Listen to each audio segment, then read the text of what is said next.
Hey there, and welcome to Crime for Sleep.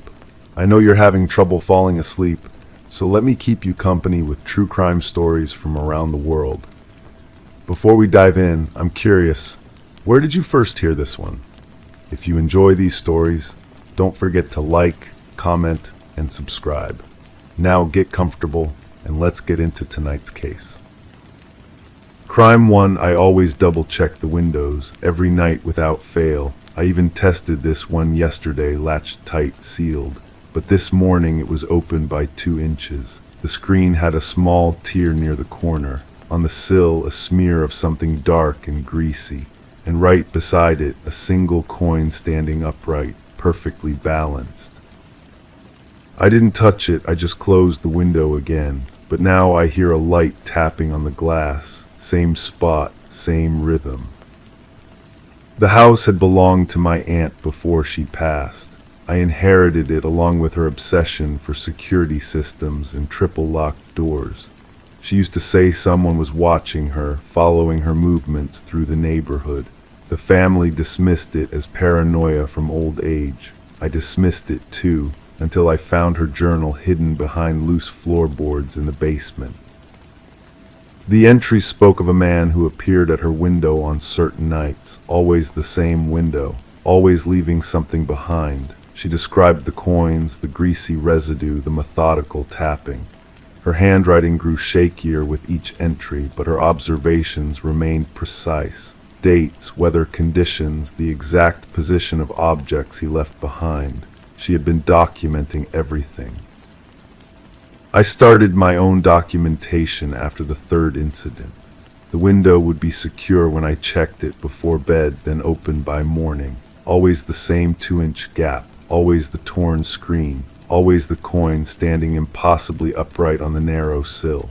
I tried staying awake, watching from across the room. Nothing happened those nights. The window remained closed, but my exhaustion would eventually win, and I'd wake to find it open again. The neighbors knew nothing useful. The elderly woman next door mentioned seeing someone walking through the backyard late at night, but her descriptions varied each time we spoke. Sometimes it was a tall figure in dark clothing. Other times, a shorter person wearing light colors. She couldn't remember faces, only movements that seemed too deliberate for a casual passerby. I installed a motion sensor camera facing the window. The footage showed only static during the crucial hours, as if something interfered with the signal. The timestamp would jump forward, skipping over the period when the intrusion must have occurred. I tried different cameras, different angles, same result. The technology that should have provided answers only deepened the mystery. The coins became my focus. I collected them without disturbing their positions, carefully documenting where each one stood. They were all different denominations, different years, but shared one characteristic: they had been handled extensively. The metal showed where patterns consistent with nervous fidgeting, the kind of marks left by someone who carries the same coin for months, rolling it between their fingers during moments of stress or concentration. A local collector examined them for me. He pointed out scratches and dents that formed patterns almost like a code, but when I asked him to decode it, he grew uncomfortable. He said the marks reminded him of something he'd seen before in connection with a case that had never been solved. He wouldn't elaborate, just handed the coins back and suggested I contact the authorities. The detective who took my statement was polite but skeptical.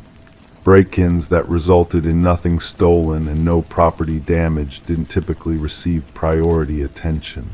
He promised to increase patrols in the area, but I could see in his expression that he considered this a low-level disturbance at best. He did, however, recognize my aunt's name when I mentioned her. His demeanor shifted slightly. He asked if I had access to her personal effects. My aunt's journal contained more than observations about her mysterious visitor. Tucked between pages were newspaper clippings about missing persons, all from the surrounding area, all from the past several years.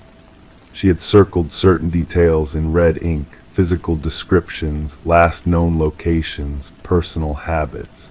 The connections weren't immediately obvious, but patterns emerged as I studied them more carefully. Each missing person had lived alone. Each had reported unusual activity around their homes in the weeks before they disappeared. Several had mentioned finding objects left on windowsills or doorsteps. The police reports, when I managed to access them through a friend who worked in records, showed that these details had been noted but not followed up extensively. Missing adults who left no signs of struggle were often classified as voluntary departures. I began visiting the locations where these people had lived. Most of the houses were now occupied by new families, but I found one that remained empty. The windows showed the same scratches around the latches that I'd noticed in my aunt's house, the same type of residue on the sills. In the overgrown backyard, I discovered a small pile of coins buried under fallen leaves. They formed a perfect circle, each one standing upright despite months of weather exposure. The pattern became clear. My mysterious visitor had been active for years, moving from house to house, always targeting people who lived alone, always following the same ritual. The coins weren't random objects left behind by accident. They were markers, signals of some kind, but signals for what or for whom remained unclear. I started sleeping in different rooms, changing my routine, hoping to break whatever cycle had trapped my aunt in this situation. But the tapping continued, always at the same window, always with the same patient persistence. I could feel eyes watching me during the daylight hours, could sense movement in my peripheral vision that disappeared when I turned to look directly. The final piece came from an unexpected source. A woman called me after seeing a notice I'd posted online about the coins and the missing persons. She had worked as a social worker for decades and remembered a case involving a man who collected personal objects from people he was stalking. He would leave tokens at their homes, marking them for future visits. When confronted, he claimed he was protecting them from something worse that was coming. He had been institutionalized after his arrest, but had been released on a technicality several years ago. His treatment records, she said, showed an obsession with preventing harm to others through elaborate warning systems. He believed that by leaving markers and maintaining surveillance, he could alert his targets to dangerous situations before they occurred. The line between protection and harassment had become completely blurred in his mind. She gave me his name, but when I searched for current information, I found only a death certificate dated 6 months ago. Natural causes, no surviving family, no forwarding address for personal effects. The timeline didn't match. If he had died months before my incidents began, someone else was continuing his work, or someone was using his methods for entirely different purposes. The tapping at my window stopped 3 nights ago. No more coins, no more open latches, no more greasy residue on the sill. But yesterday I noticed a woman walking slowly past my house, pausing to look up at that same window. She carried a small bag and moved with the deliberate pace of someone conducting surveillance. When our eyes met across the yard, she didn't look away or pretend to be doing something else. She just stood there, watching me watch her. I haven't seen her since, but I found something new this morning. Not on my windowsill, but on the sill of the house across the street. A single coin standing upright, catching the early light. The pattern hasn't ended. It has simply moved on to the next target, and I can't decide if I should warn them, or if warning them would make me part of whatever system has been operating in this neighborhood for years. The journal entries continue, but now they're mine. I write down everything I observe, every detail that might matter to whoever comes after me, because I understand now that this isn't something that ends with a single person's discovery or intervention. It's something that perpetuates itself, drawing new participants into its rhythm whether they choose to be involved or not. The question that keeps me awake isn't who was at my window or why they chose my house, or what they wanted from me. The question is whether I'm becoming the next person to carry on this work, driven by the same compulsion to document and warn and protect that consumed my aunt and possibly many others before her. Tonight I'll check all my windows before bed, just as I always do, but I'll also watch the house across the street, waiting to see if someone approaches that coin I noticed this morning. And if they do, I'll have to decide whether to intervene, to call out a warning, or to simply add another entry to this journal that I hope someone else will find useful someday. Crime 2, I found the photograph wedged between the pages of a book I'd never seen before. It was sitting on my kitchen table when I came home from work, spine cracked, pages yellowed with age. The photo showed a woman I didn't recognize, but her smile felt familiar in a way that made my stomach turn. She was standing in front of a house that looked exactly like mine, down to the chipped paint on the front door and the crooked mailbox. But I'd lived here for 3 years, and I'd never seen her before. The book belonged to my neighbor, according to the name written in faded ink on the first page. I'd spoken to her maybe twice since moving in, polite exchanges about the weather, complaints about the mail delivery. She seemed ordinary enough, the kind of person you forget about the moment they walk away. But now I couldn't stop thinking about why her book was in my house, and why that photograph felt like a punch to the gut. I knocked on her door that evening. She answered with flour on her hands and an apron tied around her waist, looking every bit the part of a harmless elderly woman. When I showed her the book, something flickered across her face, too quick to catch, but there nonetheless. "Oh, that old thing," she said, wiping her hands on her apron. "I must have left it when I borrowed some sugar last week. You don't remember, we had such a lovely chat." I didn't remember lending her sugar. I didn't remember her being in my house at all. But I nodded anyway, because what else do you do when someone fills in blanks in your memory with such confidence? The photograph stayed with me. I found myself staring at it during my lunch breaks, studying the woman's face, the way she held her purse, the shadow falling across the front steps. There was something about the quality of light that bothered me. It looked wrong for the season, too warm for what should have been winter based on the bare trees in the background. I started paying attention to my neighbor after that. She kept strange hours, leaving her house in the middle of the night with a small suitcase, returning before dawn. Her curtains were always drawn, but sometimes I could see the glow of a television screen through the thin fabric. Always the same program, it seemed, the sound of a news anchor's voice drifting through her open windows on warm evenings. The woman in the photograph haunted me. I found myself checking local missing person reports, scrolling through social media pages looking for any trace of her. The search led me to a police report from several years ago, a woman who'd vanished from her home without a trace.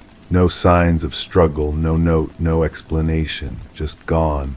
The photograph accompanying the report was grainy, but the resemblance was unmistakable. I printed the report and studied it until my eyes burned. The missing woman had lived 2 houses down from where I now lived. She'd been a teacher, well liked by her students and colleagues.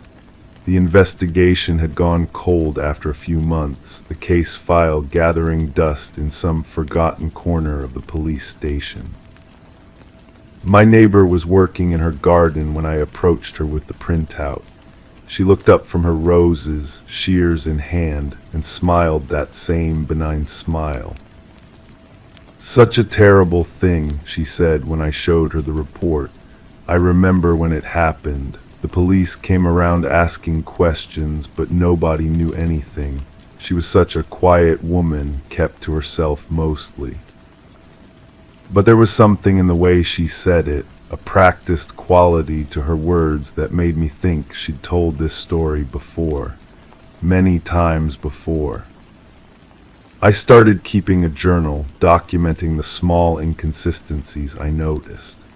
The way my neighbor always seemed to know when I was coming home, appearing at her window just as I pulled into my driveway.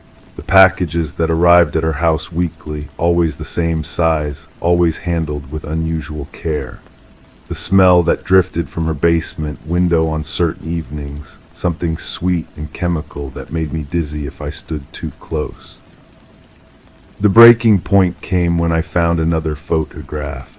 This one was tucked under my windshield wiper as if someone had placed it there while I was at work. It showed the same woman, but this time she was inside a house. The wallpaper was familiar. I'd seen it somewhere before, but couldn't place where. She wasn't smiling in this one. Her eyes were wide with what looked like fear. I confronted my neighbor that night, marching across the lawn with both photographs in my hand. She answered the door in her nightgown, looking smaller and more fragile than I'd ever seen her. "I think you know more about this woman than you're telling me," I said, holding up the photographs. She invited me in for tea, her movements slow and deliberate as she filled the kettle and arranged cups on a tray. The inside of her house was exactly what I'd expected: doilies and old furniture, the smell of lavender and something else I couldn't identify. But the basement door was locked with 3 separate deadbolts, and there were scratches around the locks, as if someone had tried to claw their way out. "She was my tenant," my neighbor said finally, settling into her chair with a cup of tea cradled in her hands. "Rented the basement apartment. Such a sweet girl, but troubled. Always talking about leaving, starting over somewhere new." I'd never known there was a basement apartment. I'd lived next door for 3 years and never seen a separate entrance, never noticed anyone coming or going, but my neighbor spoke with such certainty, such detail, that I almost believed her. The tea tasted bitter with an aftertaste that lingered long after I'd swallowed. My head felt heavy, thoughts becoming sluggish and disconnected. I tried to stand, but my legs wouldn't cooperate. "The problem with asking too many questions," my neighbor said, her voice sounding far away, "is that sometimes you get answers you weren't prepared for." I woke up in my own bed, fully clothed, with no memory of how I'd gotten there. The photographs were gone. The police report was gone. Even the book with the faded name on the first page had disappeared. When I looked out my window, my neighbor's house stood empty, a "for sale" sign planted in the front yard. I never found out what happened to the woman in the photographs. The police dismissed my story as a misunderstanding, a case of mistaken identity. They had no record of any missing person matching my description. The house next door sold quickly to a young couple with twin toddlers who wave at me from their front porch every morning. But sometimes, late at night, I can still taste that bitter tea. And sometimes, when I'm certain I'm alone, I catch a whiff of that sweet chemical smell drifting through my bedroom window. I've stopped looking for answers. Some truths are too dangerous to uncover, and some neighbors are better left unknown. The photographs are gone, but the woman's face remains burned into my memory. I see her in crowds sometimes, in the corner of my eye, always just out of reach. Whether she's alive or dead, victim or accomplice, I'll never know. But I've learned to live with the uncertainty, to accept that some stories don't have endings, only endless questions that echo in the silence of suburban nights. Crime 3, the smell hit me first, not decay, something else, sweet, like overripe fruit mixed with cleaning solution. I'd been living in this house for months, but I'd never noticed it before. Maybe because I'd never really looked at the basement door. It was always there, painted the same faded yellow as the kitchen walls, but somehow I'd convinced myself it was just a closet.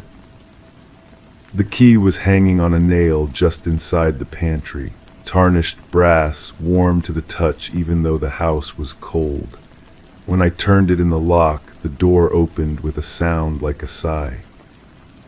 The stairs creaked under my weight. Each step down made the smell stronger. At the bottom, I found boxes, dozens of them stacked against the walls, labeled in handwriting I didn't recognize but somehow felt familiar.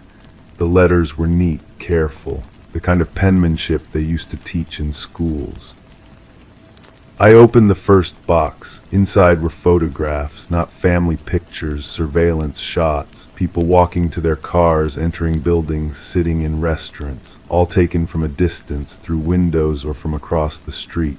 The subjects looked ordinary. A woman in a red coat, a man with a briefcase, a teenager on a bicycle, but someone had been watching them. Someone had been very patient. The second box contained receipts, hundreds of them.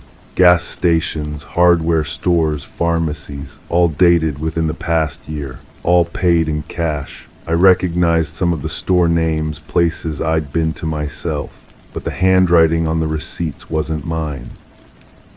That's when I found the notebook.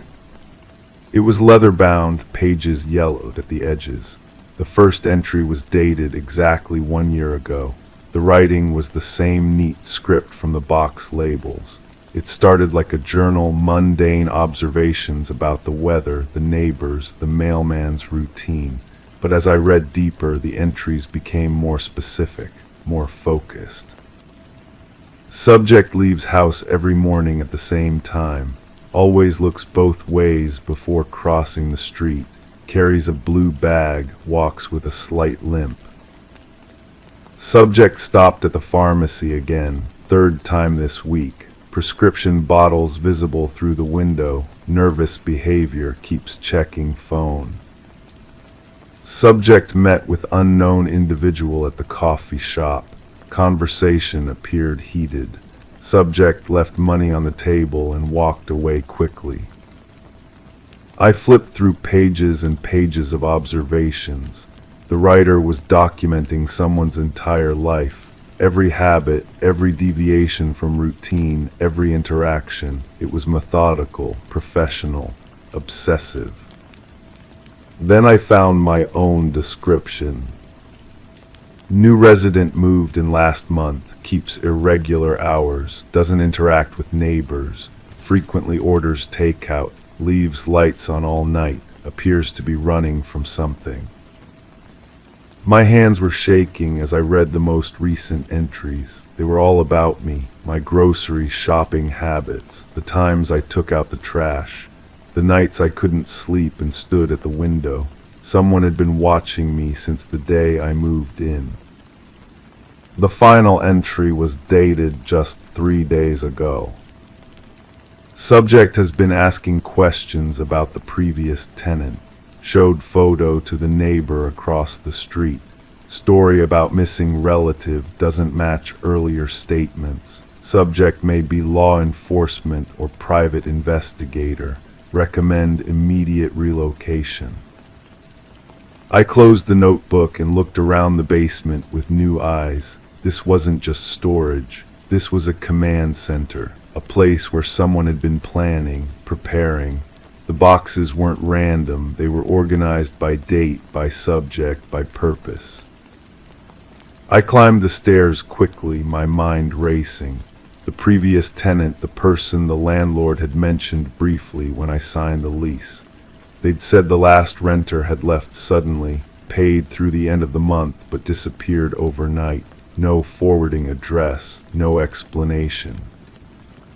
But I hadn't been asking questions about any missing relative. I'd never shown anyone a photo. I'd never mentioned the previous tenant to anyone. Which meant whoever wrote those entries was still watching, still documenting, still planning. I went to the kitchen window and looked out at the street. Everything appeared normal. Parked cars, empty sidewalks, houses with their curtains drawn. But now I wondered which windows might have someone behind them with a camera, which parked cars might not belong to the neighbors. The phone rang. I let it go to voicemail, but the caller didn't leave a message. Just silence, then the click of disconnection. 5 minutes later, it rang again, same thing. I pulled out my laptop and searched for information about the previous tenant. The landlord had mentioned a name, but I couldn't remember it clearly. The lease agreement was upstairs in my bedroom, but I hesitated to leave the kitchen. From here, I could see both the front and back doors. That's when I noticed the basement door was open again. I was certain I'd closed it, certain I'd turned the key, but it was standing wide open, and I could smell that sweet chemical odor drifting up from below. I grabbed a flashlight from the kitchen drawer and went back down. The boxes were exactly as I'd left them, but the notebook was gone. In its place was a single photograph. It showed me standing in the basement, reading the notebook, taken from the stairs behind me. The timestamp on the photo was 15 minutes ago.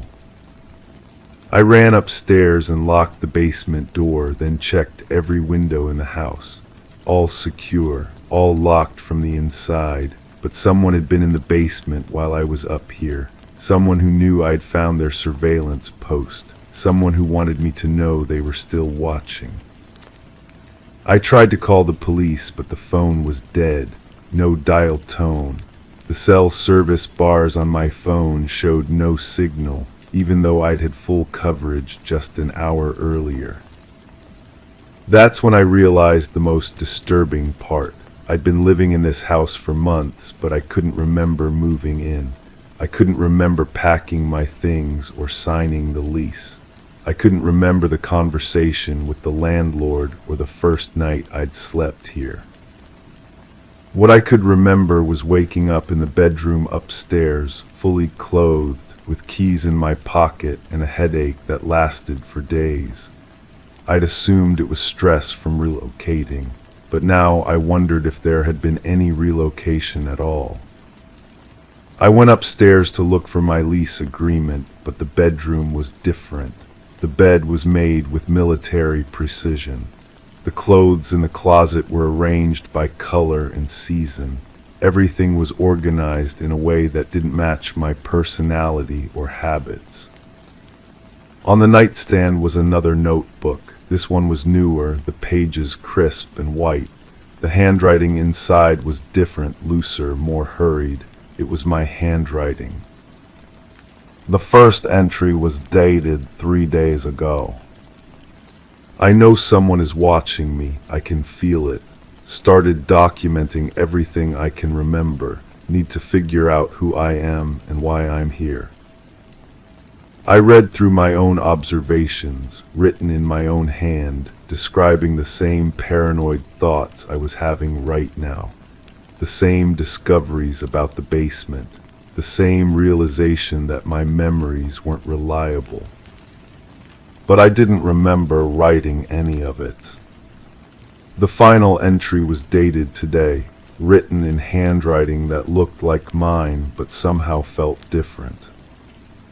The watcher and the watched are the same person. The surveillance was never about someone else. It was about documenting the gaps, the blackouts, the times when I'm not really me. I put the notebook down and walked to the bathroom mirror. The face looking back was mine, but the eyes seemed unfamiliar, like I was looking at a photograph of someone who resembled me but wasn't quite right.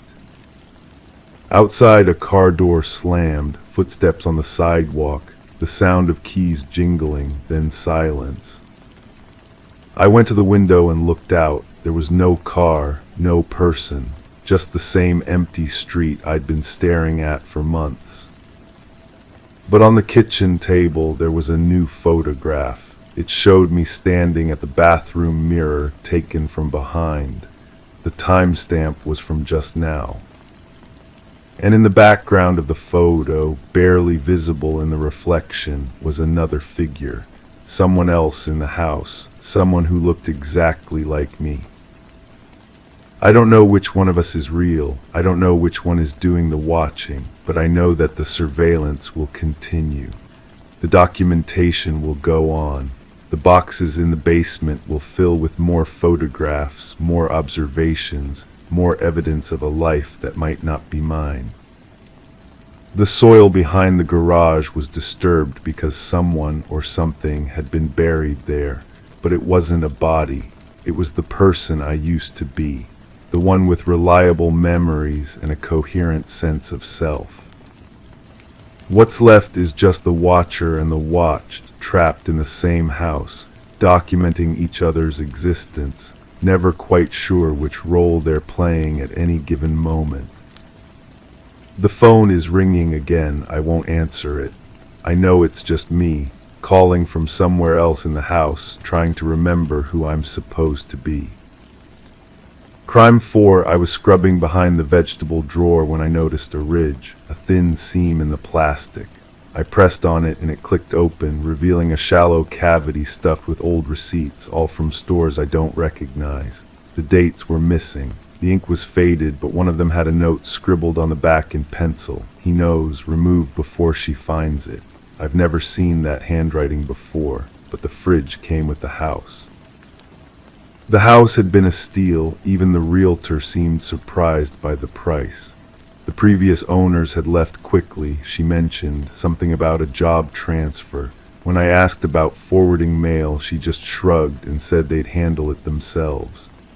Now, holding these receipts in my kitchen, the fluorescent light buzzing overhead, I wondered what else they'd left behind. I spread the receipts across my counter.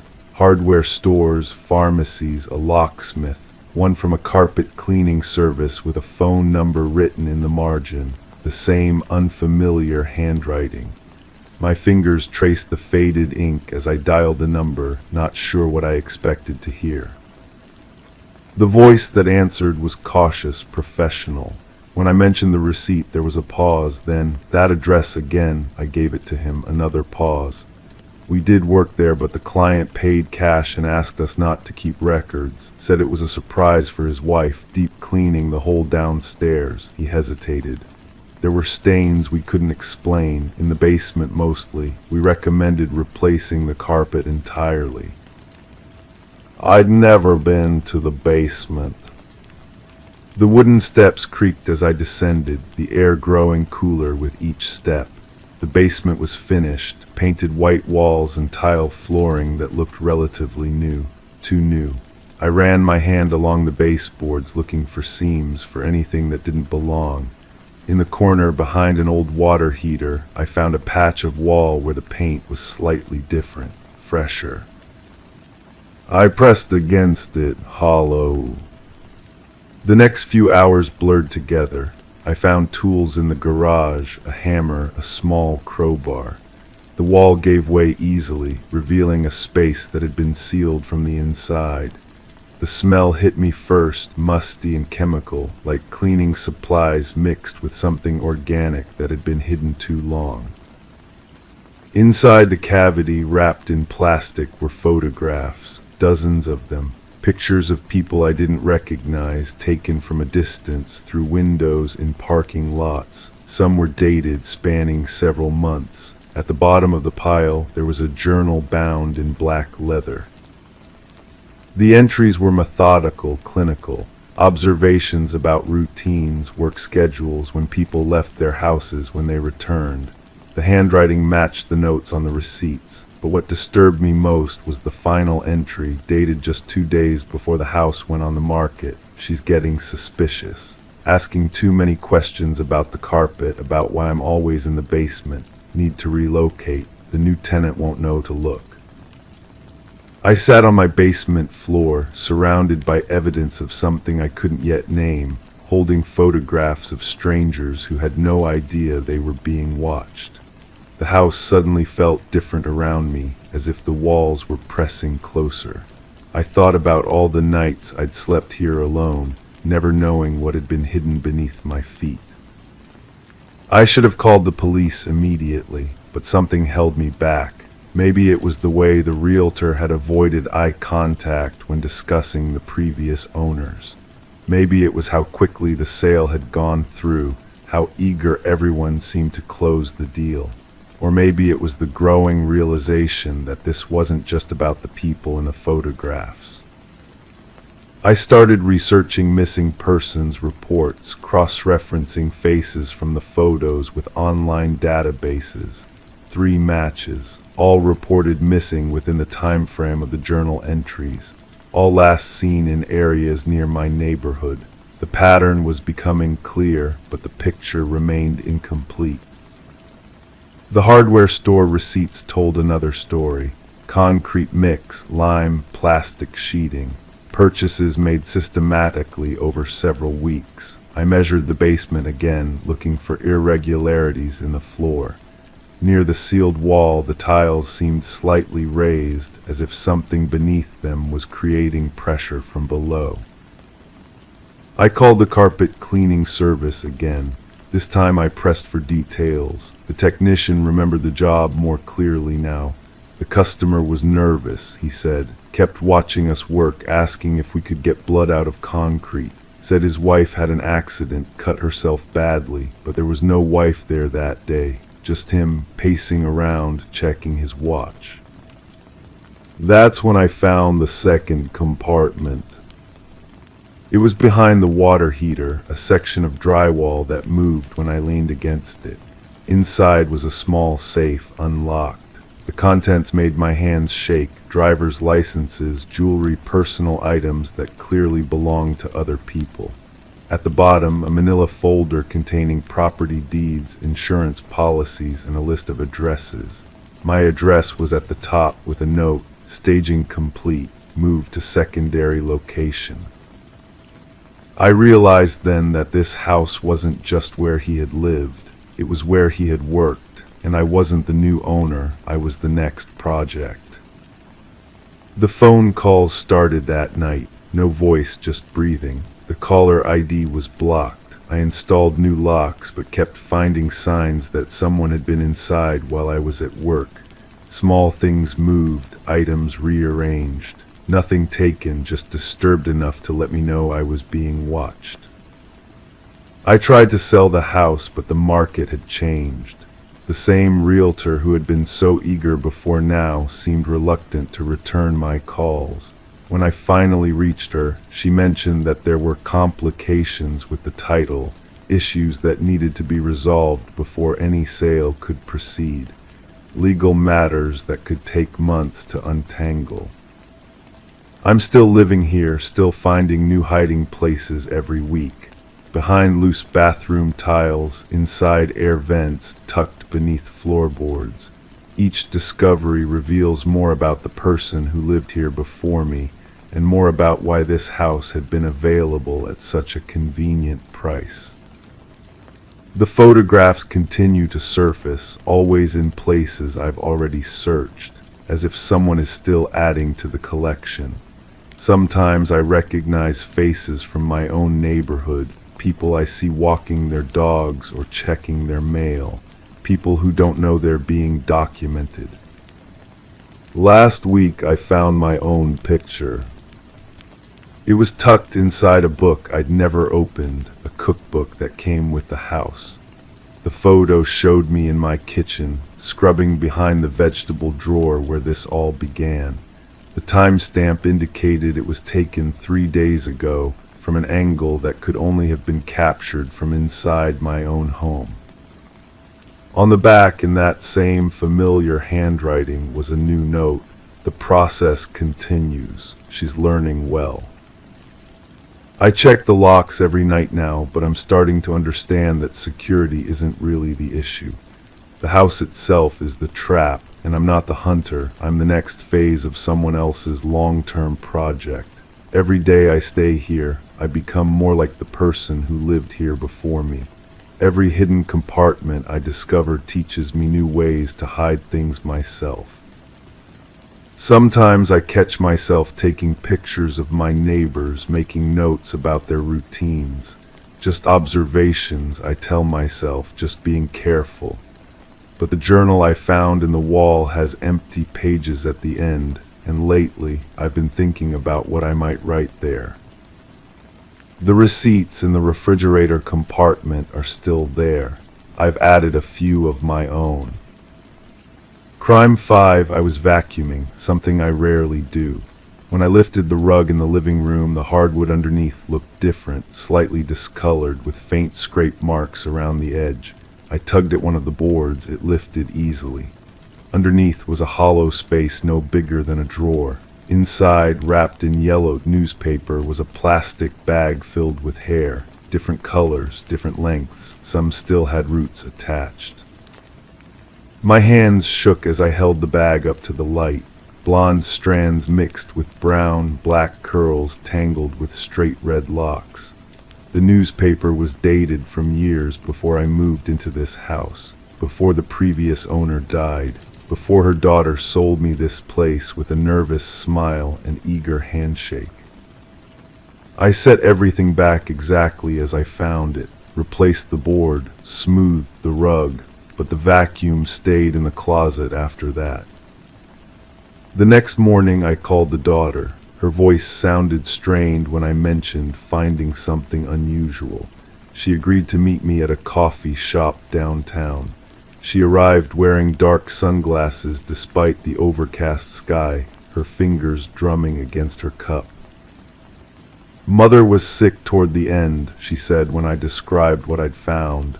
Dementia. She collected things, saved everything. Hair from brushes, clippings from the salon, said she was making something for charity. Her explanation felt rehearsed, too neat, too quick. I asked if her mother had ever mentioned other people staying in the house. Visitors, friends. The drumming stopped. There were no visitors. Mother kept to herself. But I'd been through the house thoroughly since moving in.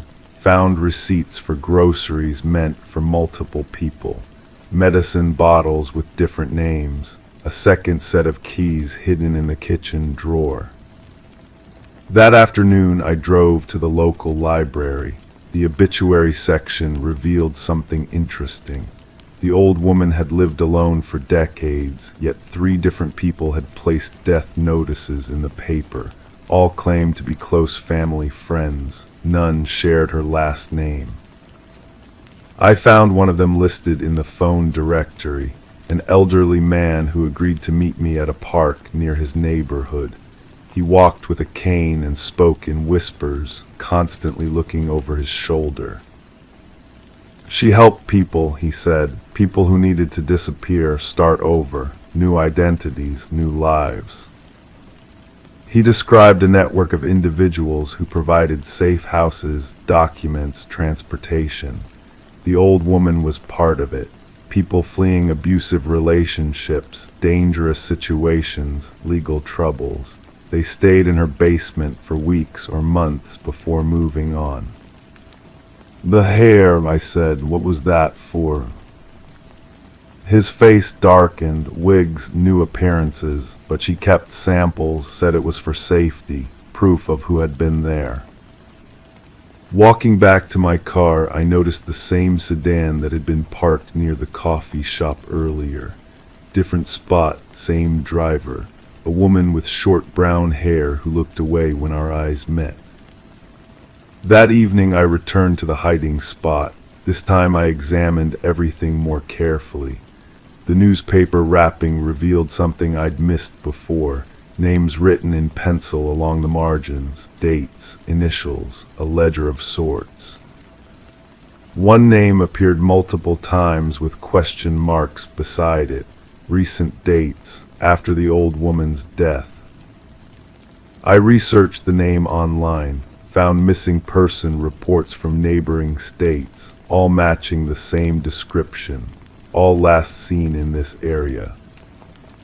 The next morning brought an unexpected visitor. The daughter stood on my porch, but something was different about her face, her hair. The nervous energy was gone, replaced by something colder. "You've been asking questions," she said. I invited her inside, leading her to the living room. She glanced at the rug, then back at me. Mother's work didn't end when she died. Some of us continue helping people who need to vanish. Her words hung in the air like smoke. I understood then that the hair collection wasn't just about disguises. It was documentation, evidence, insurance. "The person you've been researching," she continued. "They're not missing, they're free, living a new life somewhere safe." I wanted to believe her. The alternative was too dark to consider. But that night I heard footsteps in the basement, soft voices, the sound of running water through old pipes. When I went to investigate, everything was silent. The basement was empty except for a faint smell of shampoo lingering in the air.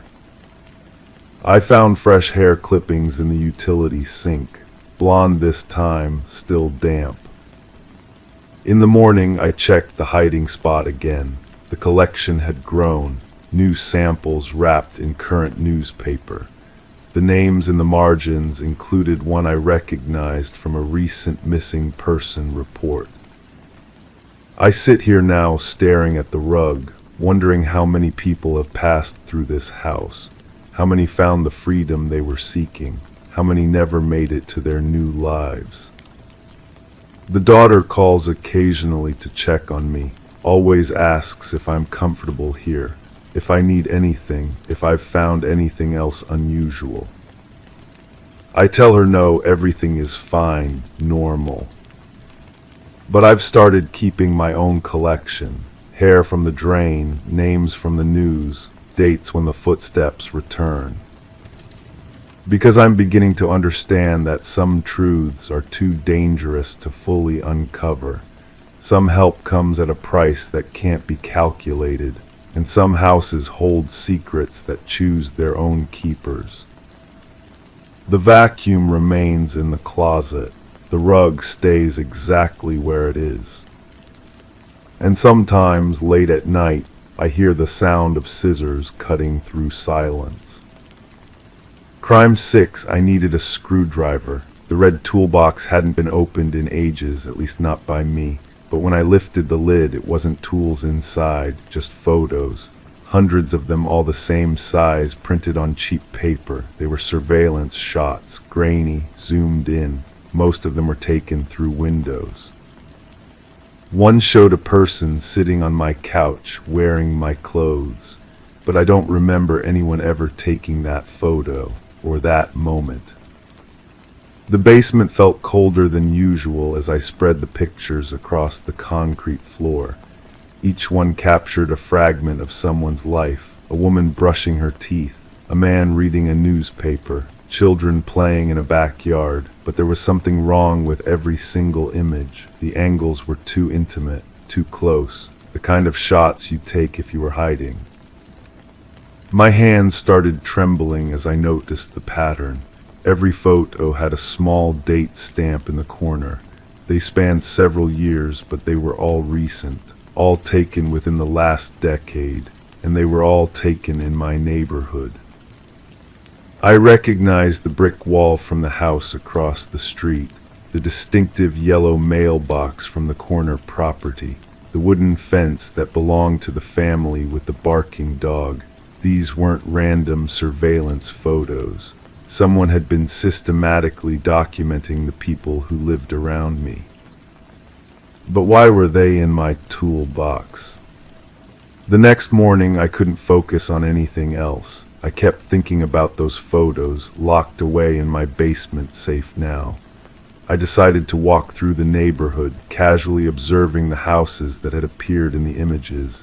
Everything looked normal, peaceful even, but I couldn't shake the feeling that I was being watched.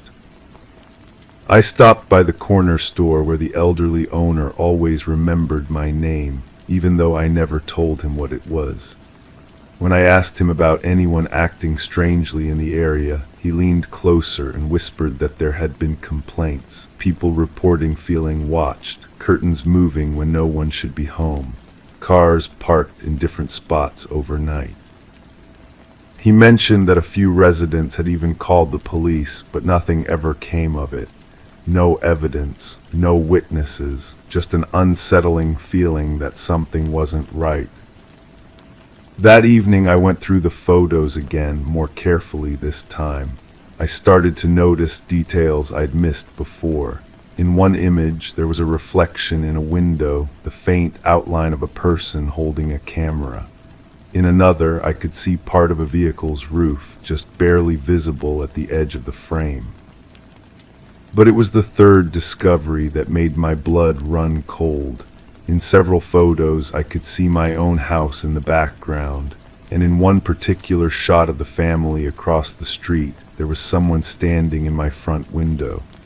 A silhouette barely visible, but definitely there. The problem was I lived alone. I had lived alone for years. I spent the next few days obsessing over that detail. I checked my locks, examined my windows, looked for any signs that someone had been inside my house. Nothing seemed disturbed, but the feeling of violation was overwhelming. Someone had not only been watching my neighbors, they had been inside my home. Or maybe they still were. I decided to set up my own surveillance system, just a simple camera pointed at my front door and another covering the living room. If someone was coming and going from my house without my knowledge, I would catch them. The first few nights revealed nothing unusual.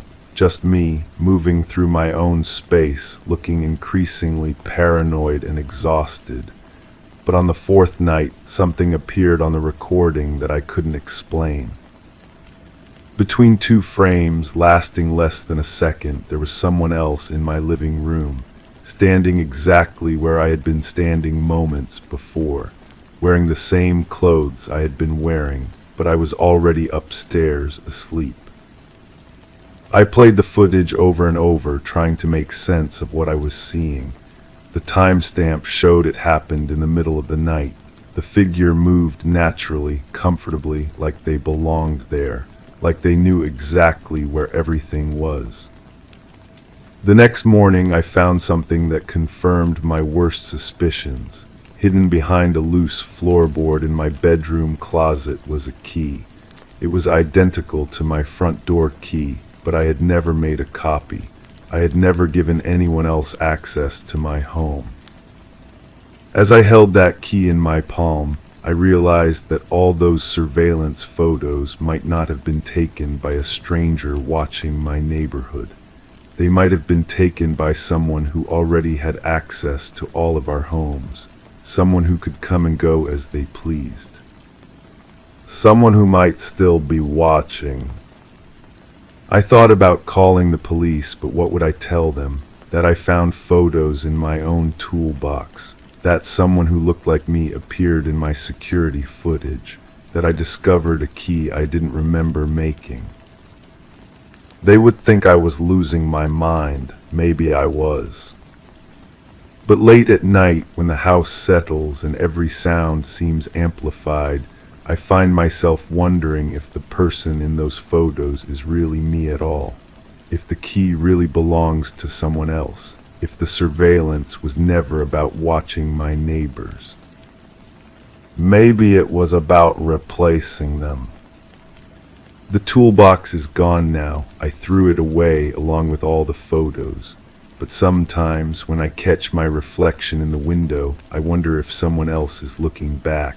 Someone who knows this house better than I do. Someone who has been living here longer than I remember. The key is still hidden in my closet. I can't bring myself to throw it away, but I can't bring myself to use it either, because I'm afraid of what I might find on the other side of my own front door. And I'm afraid that whoever took those photos is still out there, still watching, still waiting. Still living in houses that don't belong to them. Crime 7, the smell hit me first. Sweet decay mixed with something chemical, like cleaning fluid that hadn't quite masked what it was meant to hide. I stood in the doorway of what used to be her kitchen, watching dust motes dance in the afternoon light streaming through unwashed windows. The house had been empty for months. The real estate agent handed me the keys with nervous fingers, avoiding eye contact when she mentioned the previous owner had left suddenly. No forwarding address, just vanished one morning, leaving behind a half-eaten breakfast and an unpaid mortgage. I'd bought the place sight unseen, drawn by the price and the promise of a fresh start. What I found instead was a home that felt like it was holding its breath. The first night I heard scratching inside the walls. Mice, I told myself, old houses settle. But the sound was too rhythmic, too deliberate, like someone tapping out a message in Morse code over and over until exhaustion finally pulled me under. I started exploring during daylight. The basement revealed nothing unusual except for a patch of concrete that looked newer than the rest. The previous owner had been handy, apparently, fixed things herself. The neighbors mentioned this when I introduced myself, how she'd always been working on some project or another, always buying supplies from the hardware store. She kept to herself, they said, quiet woman, never caused trouble. But there were whispers too, carefully worded observations about the visitors who came by her place late at night. Different cars, different faces, people who didn't look like they belonged in the neighborhood. I found the first photograph tucked behind a loose baseboard in the upstairs hallway, a Polaroid slightly faded, a man's face, but someone had drawn a red X across his features with what looked like nail polish. On the back, in careful handwriting, he won't stop calling. The scratching in the walls grew louder. I started documenting everything I found, more photographs, all marked with red X's, different faces, same careful handwriting on the back. He follows me to work. He knows where I live. The police don't believe me. The pattern emerged slowly. A woman documenting her stalker, or stalkers, multiple men who wouldn't leave her alone. The photos progressed chronologically, judging by the clothes and hairstyles. Years of harassment, carefully catalogued and hidden throughout the house like evidence she was afraid someone might find and destroy. But it was the audio recordings that changed everything. I discovered them by accident when I knocked over a loose floorboard in the bedroom closet.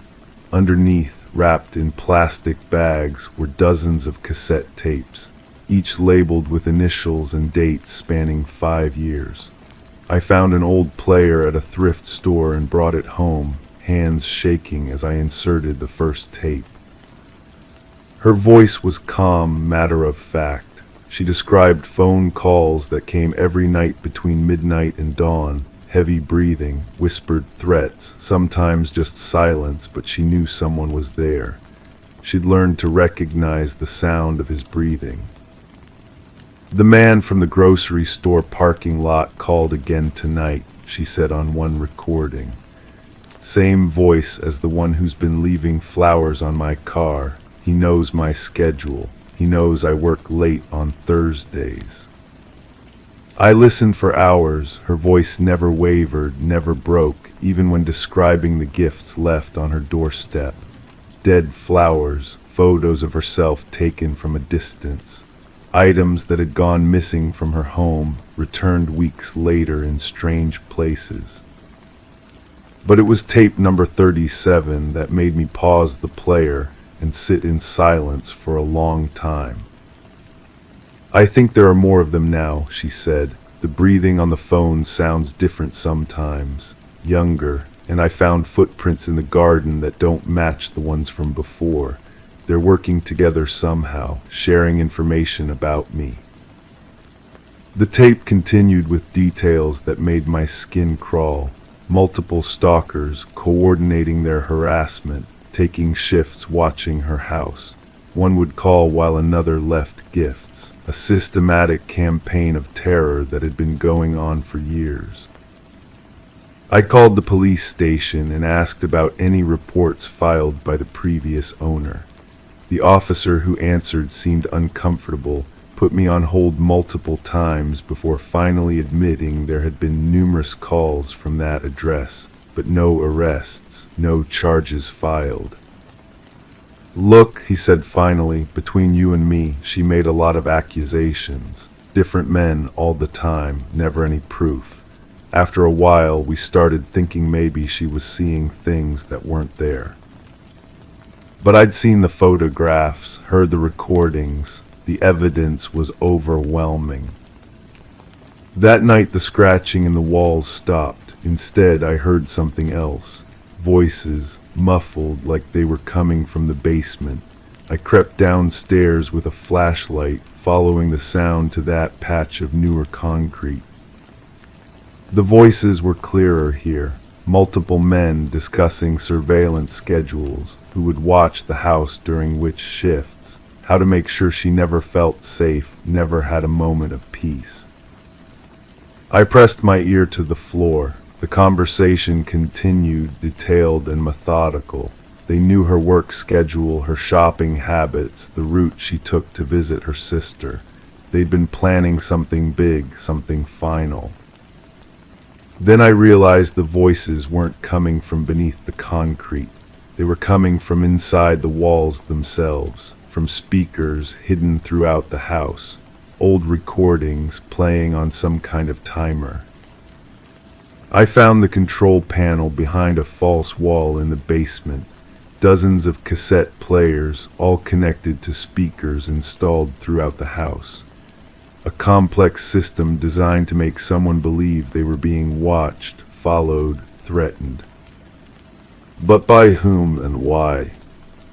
I spent the next week going through every recording, every photograph, every scrap of evidence the previous owner had left behind. The pattern that emerged wasn't what I'd expected. The handwriting on the photos wasn't consistent. Neither were the voices on the tapes. What I'd thought was one woman documenting her harassment was actually multiple people, multiple situations, compiled together to create a narrative that felt complete, but was actually fragments of different stories. The real estate agent finally returned my calls. She sounded relieved when I asked about the previous owner's background. She worked for the police department, she said.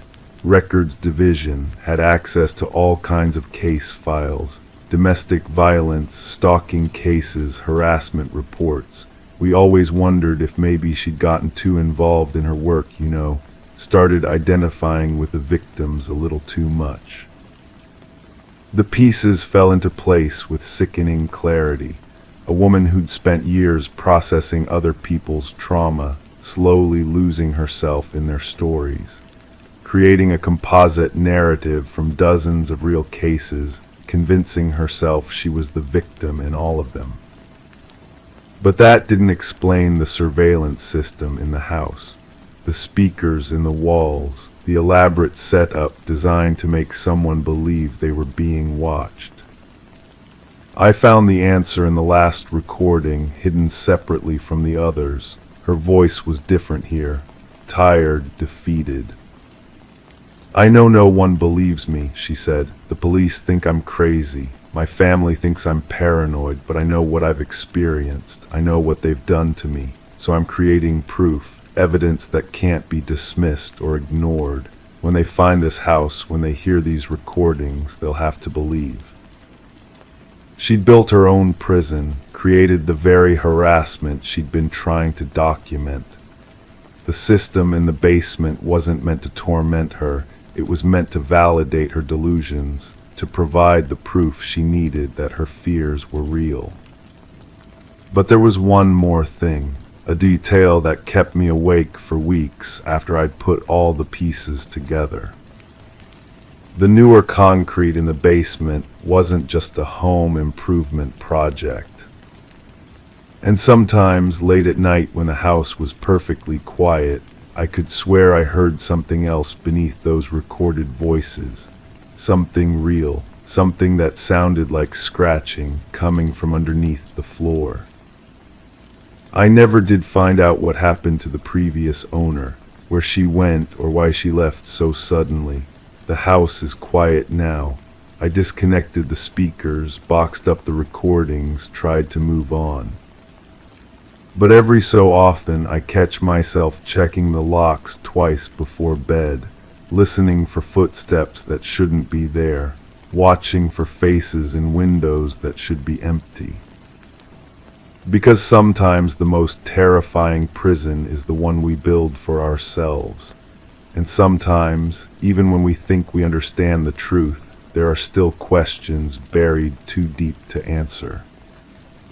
The scratching in the walls has started again. Crime 8, I moved the couch to clean behind it and noticed a different sound when I tapped the wall. Duller. I knocked again, harder this time. The plaster cracked. Just behind it there was a cavity, maybe a foot deep. Inside, nailed to a wooden crossbeam, was a sealed envelope. No stamp, no name. Inside was a single photograph, a child standing alone in a field holding a pair of scissors. On the back, in shaky handwriting, she cut the silence. The house had been my grandmother's before she passed. I inherited it along with all her secrets, apparently. The photograph felt cold between my fingers, the paper slightly yellowed at the edges. The child in the image couldn't have been older than 8, wearing a pale dress that seemed to blend with the morning fog behind her.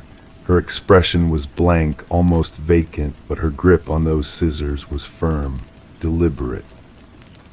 I set the photograph on the kitchen table and stared at it while my coffee grew cold.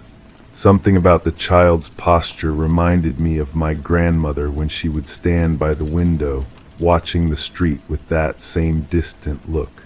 I had always assumed she was just observing the neighbors, but now I wondered what she had actually been watching for. The local historical society kept records of all the families who had lived in the neighborhood. The librarian, a thin woman with silver hair, pulled out boxes of documents and newspaper clippings dating back decades. I told her I was researching my family history, which wasn't entirely untrue. She seemed eager to help, spreading the papers across a wide table under the fluorescent lights. Most of the documents were mundane: property transfers, tax records, birth certificates. But tucked between the pages of a 1987 newspaper, I found a small article about a missing child. No photograph accompanied the story, just a brief description. A young girl who disappeared from a nearby elementary school during recess. She was last seen playing alone near the fence that bordered the empty field behind the building. The same field, I realized, that appeared in the photograph. The article mentioned that the child had been known for her unusual behavior. She would often be found standing motionless in corners, scissors in hand, cutting small pieces from her clothing, her hair, sometimes even the classroom curtains. Teachers had noted this in reports, but no one seemed to understand why she did it. The investigation lasted several months before being quietly abandoned. No body was ever found. I returned to the house and examined the wall cavity more carefully. There were scratch marks on the wooden beam where the envelope had been nailed, as if someone had tried to remove it before deciding to leave it there. The scratches looked fresh compared to the aged wood around them. I ran my fingers along the marks and felt a strange chill, despite the warmth of the afternoon. In my grandmother's bedroom, I began going through her personal belongings more systematically. In the bottom drawer of her nightstand, beneath layers of old handkerchiefs and prayer cards, I found a small metal box. Inside were more photographs, all of children, all in similar poses, all holding scissors. Some were in black and white, others in faded color. The dates on the back spanned nearly 40 years. Each photograph had a phrase written in the same shaky handwriting. She cut the silence, he trimmed the truth, they severed the connection. The words felt like code, like my grandmother had been documenting something she couldn't speak about directly. I spread all the photographs on the dining room table and studied them under the lamplight. The children's faces were different, but their expressions were remarkably similar. That same vacant stare, that same firm grip on the scissors. I noticed something else. In the background of each photograph, barely visible, was the same wooden fence, the one that bordered the elementary school field. The next morning I drove to the school. It had been renovated several times since the 80s, but the field behind it remained unchanged. The fence was still there, weathered and leaning slightly inward. I walked along its perimeter until I found what I was looking for, a gap between two posts where a child could easily slip through. On the other side of the fence, the ground was uneven, marked by small depressions scattered throughout the field.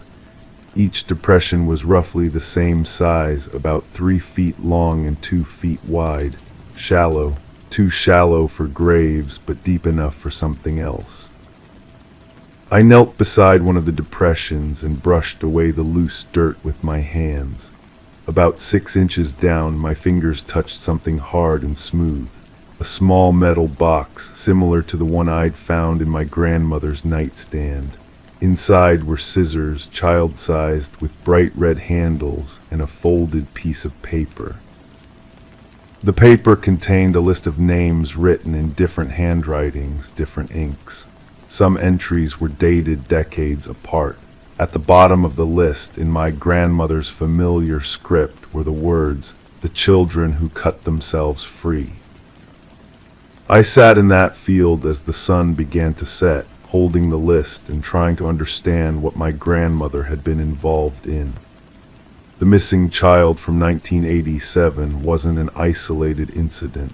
The photographs, the hidden boxes, the carefully maintained depressions in the ground, everything pointed to a pattern that had been maintained for decades. But maintained by whom and why?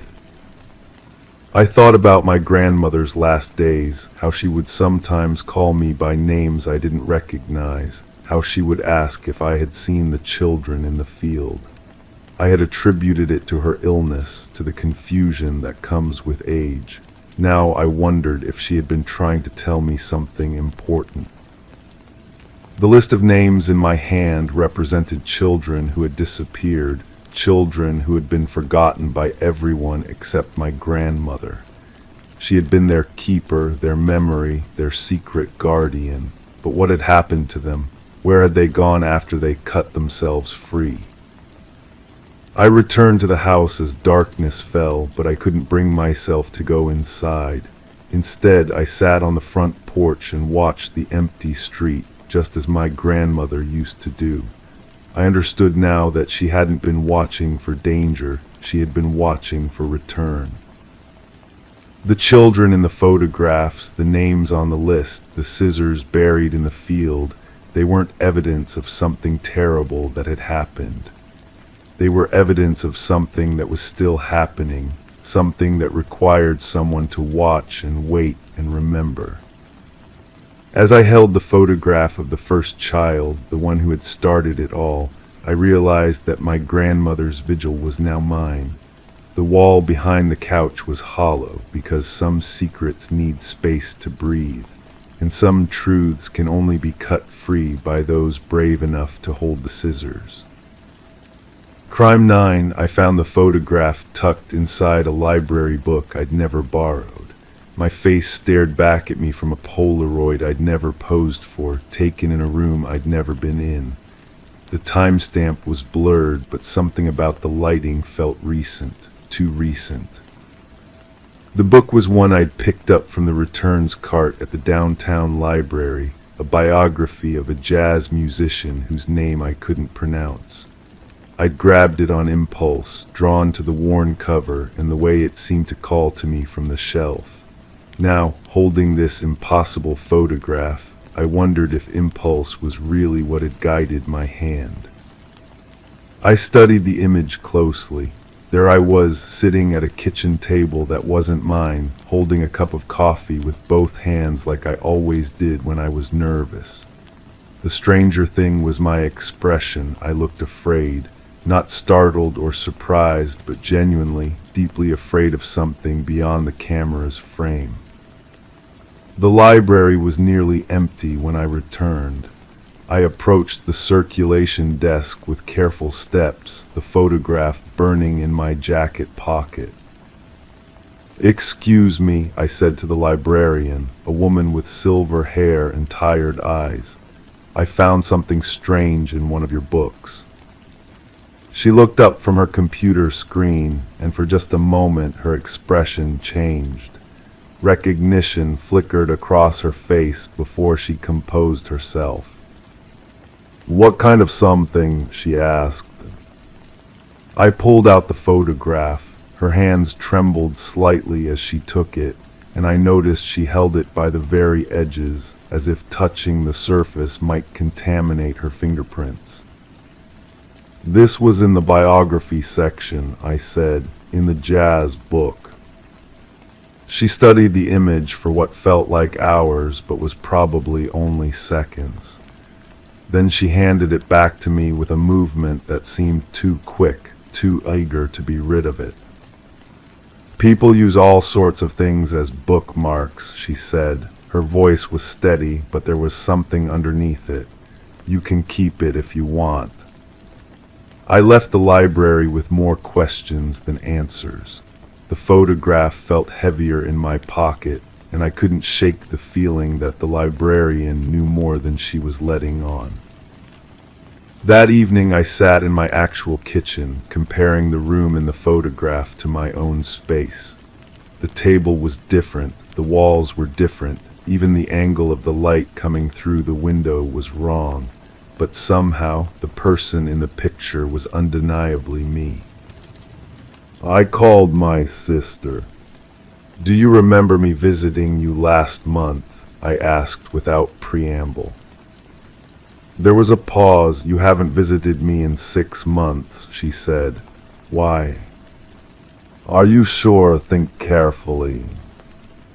Another pause, longer this time. "I'm sure. What's going on?" I couldn't explain it to her because I couldn't explain it to myself. Instead, I hung up and stared at the photograph again. In the background, barely visible on what appeared to be a kitchen counter, was a newspaper. The headline was too blurry to read completely, but I could make out enough letters to know it was recent. The next morning, I drove to the neighborhood shown in the reflection of the kitchen window. It took me 3 hours of driving through residential streets before I found it, a small house with blue shutters and a garden that matched the blurred background of the photograph. I parked across the street and waited. No one came or went. The house had that particular stillness that suggested either emptiness or something waiting inside. I knocked on the front door, no answer. I tried the handle and it turned easily. The kitchen was exactly as it appeared in the photograph. Same table, same chairs, same newspaper still folded on the counter. But the newspaper was dated 3 days ago, not last month when the photograph supposedly would have been taken. On the kitchen table was a digital recorder, red light blinking. I pressed play. My own voice filled the room. "I don't remember coming here. I don't remember sitting at this table. I don't remember being afraid." There was a pause, then the sound of a chair scraping against the floor. "But I am afraid," my voice continued, "because I think I've been here before. I think I've been here many times." The recording stopped. I looked around the kitchen again, searching for clues I might have missed. In the sink was a single coffee cup, still warm. Lipstick stained the rim, my shade, the one I'd been wearing yesterday.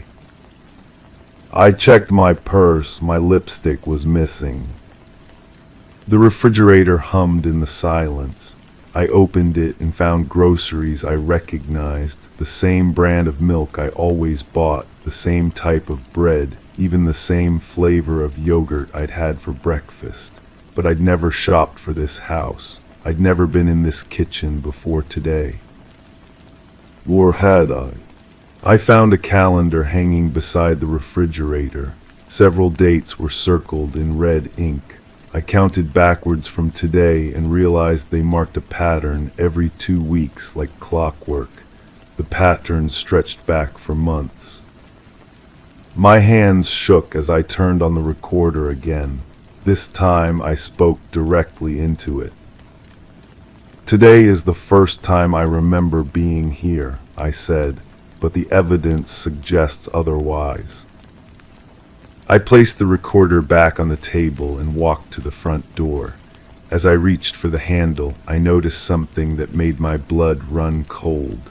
On the inside of the door, written in pencil in my own handwriting, were the words, "You always forget by tomorrow." I left the house and drove straight home, but I couldn't shake the feeling that I was following a route I'd driven many times before. Every turn felt familiar. Every traffic light seemed to change at exactly the moment I expected it to. At home, I searched through my belongings with new eyes. In my bedroom closet, I found a shoebox I didn't remember owning. Inside were dozens of photographs, all of me, all in that same kitchen, all with the same expression of fear and confusion. Some were Polaroids like the first one. Others were printed on regular photo paper. A few appeared to be screenshots from video calls. In every single image, I was holding that same coffee cup, sitting at that same table, looking directly at the camera with the same haunted expression. At the bottom of the box was a letter in my own handwriting. If you're reading this, it means you've found the house again. It means the pattern is continuing. I don't know why we forget. I don't know why we keep going back. But I know that tomorrow you'll wake up and this will all feel like a dream you can't quite remember. Write it down. Document everything. Maybe one day we'll understand. The letter was dated yesterday. I looked at my hands holding the paper. They were steady now, calmer than they'd been all day. Part of me wanted to believe this was an elaborate prank, a breakdown, anything but the truth that was slowly crystallizing in my mind. I walked to my kitchen and opened the cabinet where I kept my coffee cups. One was missing, the same style as the one in every photograph. The sun was setting when I finally admitted to myself what I'd known since finding that first photograph. This wasn't the first time I'd discovered the house.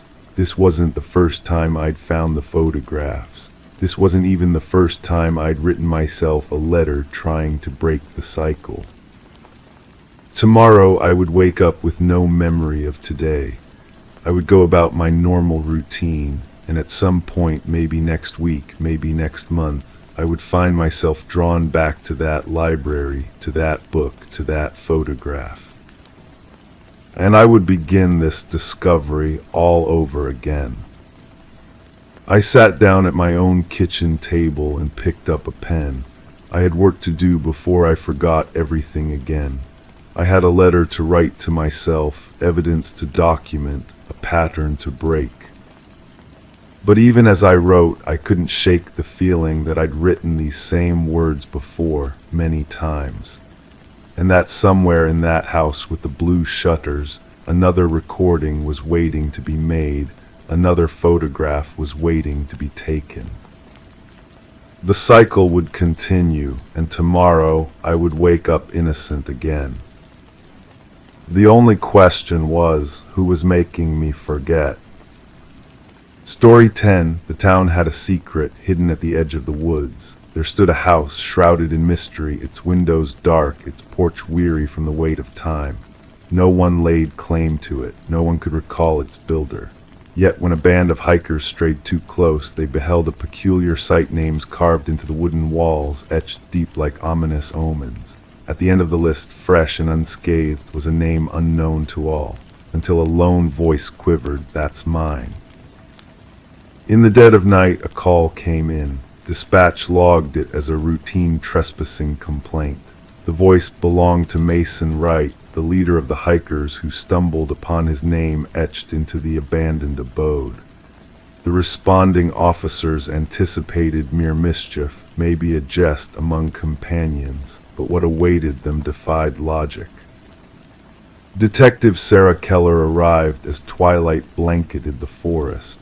Her flashlight pierced the darkness, revealing the weathered face of the structure. The names 27 in total ran vertically down the eastern wall. Some had faded with time, nearly vanishing against the aged wood. Others remained crisp, as though freshly carved. And at the base, Mason Wright, the cut still carrying hints of new sawdust. "I've never set foot here before," Mason insisted, his words forming mist in the chilly air. "I can't fathom how anyone would know my name." The inquiry commenced with checks on each name listed. The findings sent shivers through the detective team. Every name belonged to an individual reported missing over the past 40 years. Some cases had gone cold, others remained active. Yet all shared a chilling similarity: the individuals had vanished while hiking alone. Forensic experts documented each carving, noting the depths, techniques, and weathering patterns. The oldest name, Rebecca Hansen, tied to a missing persons case from 37 years earlier.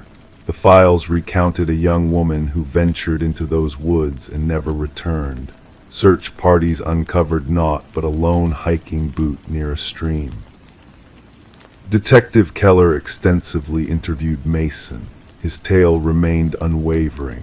He bore no ties to the area beyond this hiking excursion with 4 college comrades. They had chosen the trail randomly, guided by an online suggestion. Nothing in his background linked him to the other names on the wall. The focus turned to Mason's companions. Emily Chen, the group's photographer, presented images captured during their trek. Analysts noticed a disquieting detail: a blurred figure lurking in the backdrop of 3 pictures. The silhouette resembled a tall, slender man, always partly veiled by trees. "We never spotted another soul on the trail," Emily maintained. "We would have remembered." Detective Keller ordered a search of the house's interior. Despite its deserted appearance, officers unearthed a chilling sight in the basement. Personal effects of the vanished hikers sat orderly on wooden shelves: watches, backpacks, cameras, wallets, each tagged with a name from the wall outside. The technicians meticulously catalogued every item. Beneath ultraviolet light, bloodstains emerged on the concrete floor, years of marks someone had tried to erase. Despite no bodies found beneath the house, cadaver dogs alerted near the thickening forest at the back of the property. As the inquiry escalated, Detective Keller observed odd conduct from Mason Wright. He reported peculiar incidents: whispers outside his flat, footprints in fresh snow leading to his door but not away, figures observing from the street. The department assigned an officer for his protection, yet Mason spiraled into paranoia. A breakthrough arrived when researchers unearthed land records hidden in county archives. The house had belonged to a recluse named Victor Blackwood, a hunter who vanished 15 years prior, his disappearance overlooked. Detective Keller secured a warrant to delve deeper into the surrounding woods. The search party uncovered a network of primitive hunting blinds strategically stationed along popular trails. Within one, they found a journal detailing meticulous observations, notes on hikers, their paths, gear, and behaviors. The penmanship matched samples from Blackwood's scant documents. Entries evolved from hunting animals to hunting humans, their routines, weaknesses, and techniques for their acquisition. The manhunt for Blackwood spanned multiple jurisdictions. Helicopters equipped with thermal imaging scoured the forest. Tactical squads combed every crevice, yet the suspect remained elusive. Mason Wright ceased communication. Officers dispatched to his residence found it deserted. On his bedroom wall, freshly carved, read a single line: the hunter becomes the hunted. The search for Mason persisted fruitlessly, until during a subsequent sweep of Blackwood's house, forensic technicians unearthed a chilling secret. Concealed behind a false wall in the basement lay a workshop with woodworking tools, wood preservatives, and a freshly carved piece of wood bearing a new name not yet affixed to the external wall. Detective Keller recognized the name instantly. It belonged to the head forensic technician who processed the house initially. The technician had called in sick that day and remained unreachable. Authorities erected a surveillance perimeter around the house. Cameras monitored every approach. Motion sensors awaited intrusions. The trap was set. 3 nights later, sensors sounded an alert. Security footage captured a figure emerging from the forest, impossibly tall and slender, moving with eerie grace. The figure advanced toward the house, seemingly unfazed by the surveillance. As tactical teams closed in, the cameras briefly lost connection. Upon restoration, the figure had vanished. The house stands under constant watch to this day. Mason Wright and the forensic technician were never located. The investigation persists, with fresh resources allocated as similar disappearances surface in other wooded regions. The names on the wall have become infamous among law enforcers. Some officers avoid uttering them. Local hikers now steer clear of the house, fearing that mentioning it may add their names to that dreaded list of names none dare speak. Story 11. In a quiet suburban neighborhood, a mysterious key arrived in the mail for Sarah Miller, wrapped in a plain envelope with no return address. The worn brass key seemed out of place, unfamiliar yet somehow evoking a strange sense of recognition. As Sarah tried it in every lock she owned, none yielded to its touch. Puzzled, she placed it on her coffee table, only for the broken grandfather clock in the hallway to emit a single, eerie chime, a sound long silenced by time. Perplexed by the strange event, Sarah reported the occurrence to authorities, setting off a chain of events that would unveil a chilling criminal investigation.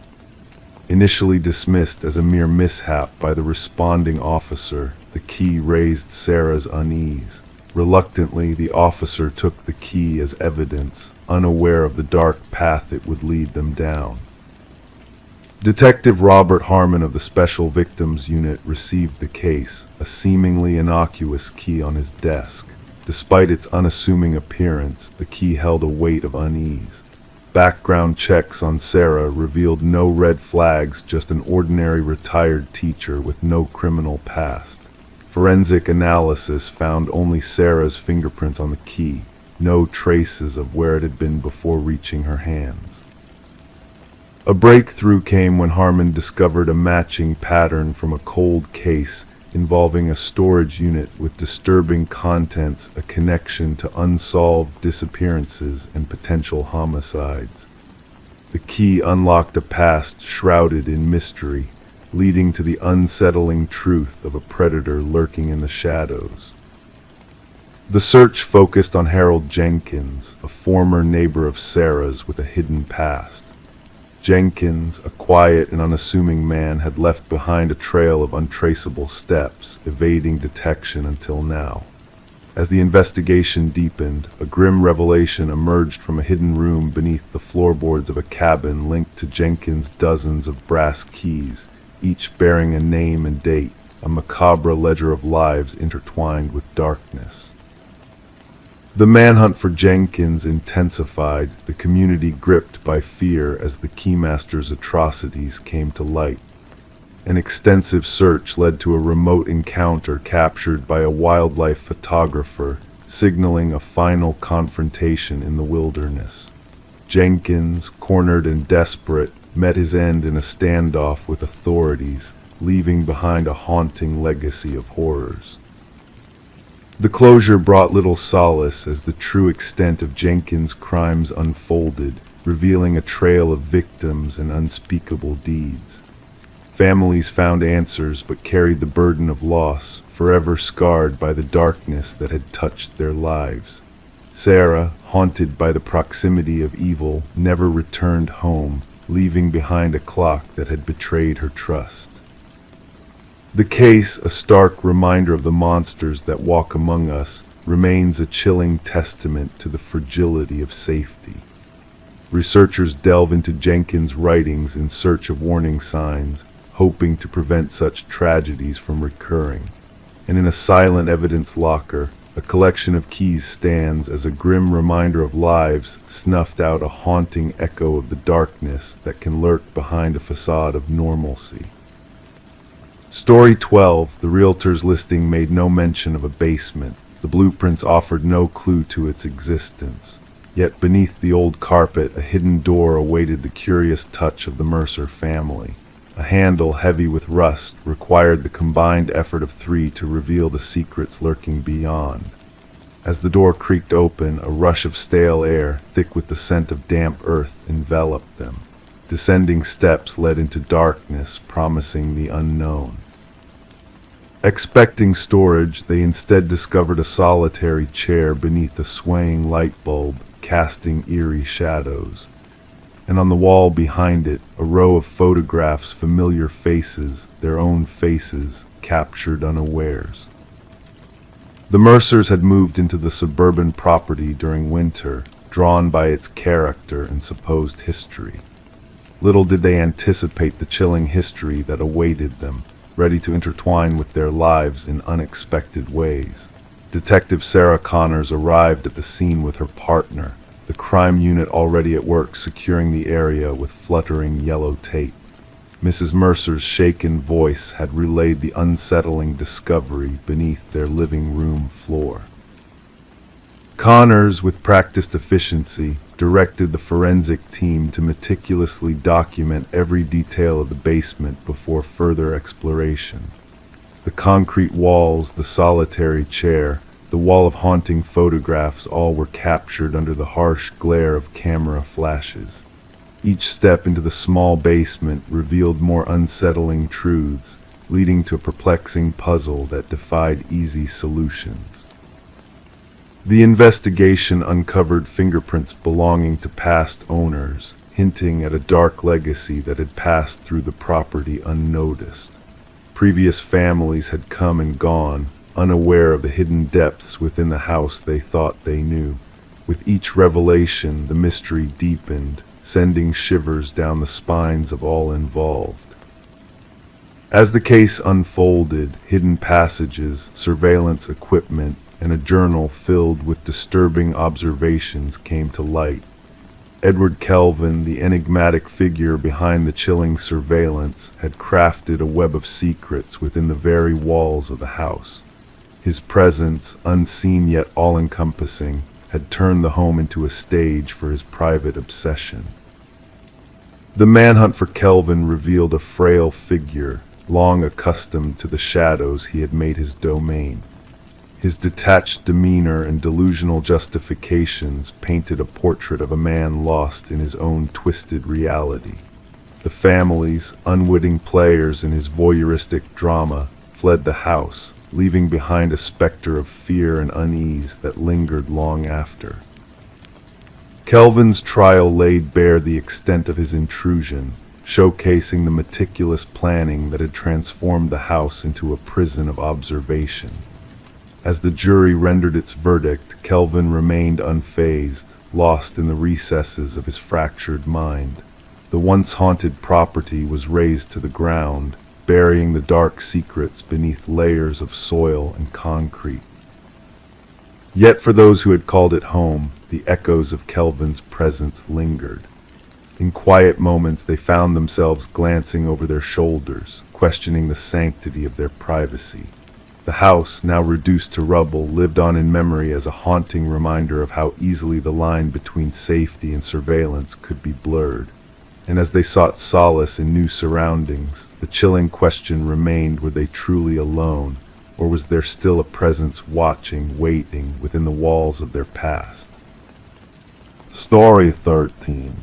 The weathered envelope exuded an aura of time gone by, its corners tinged with a faded yellow hue, yet the postage stamp bore the freshness of recent days.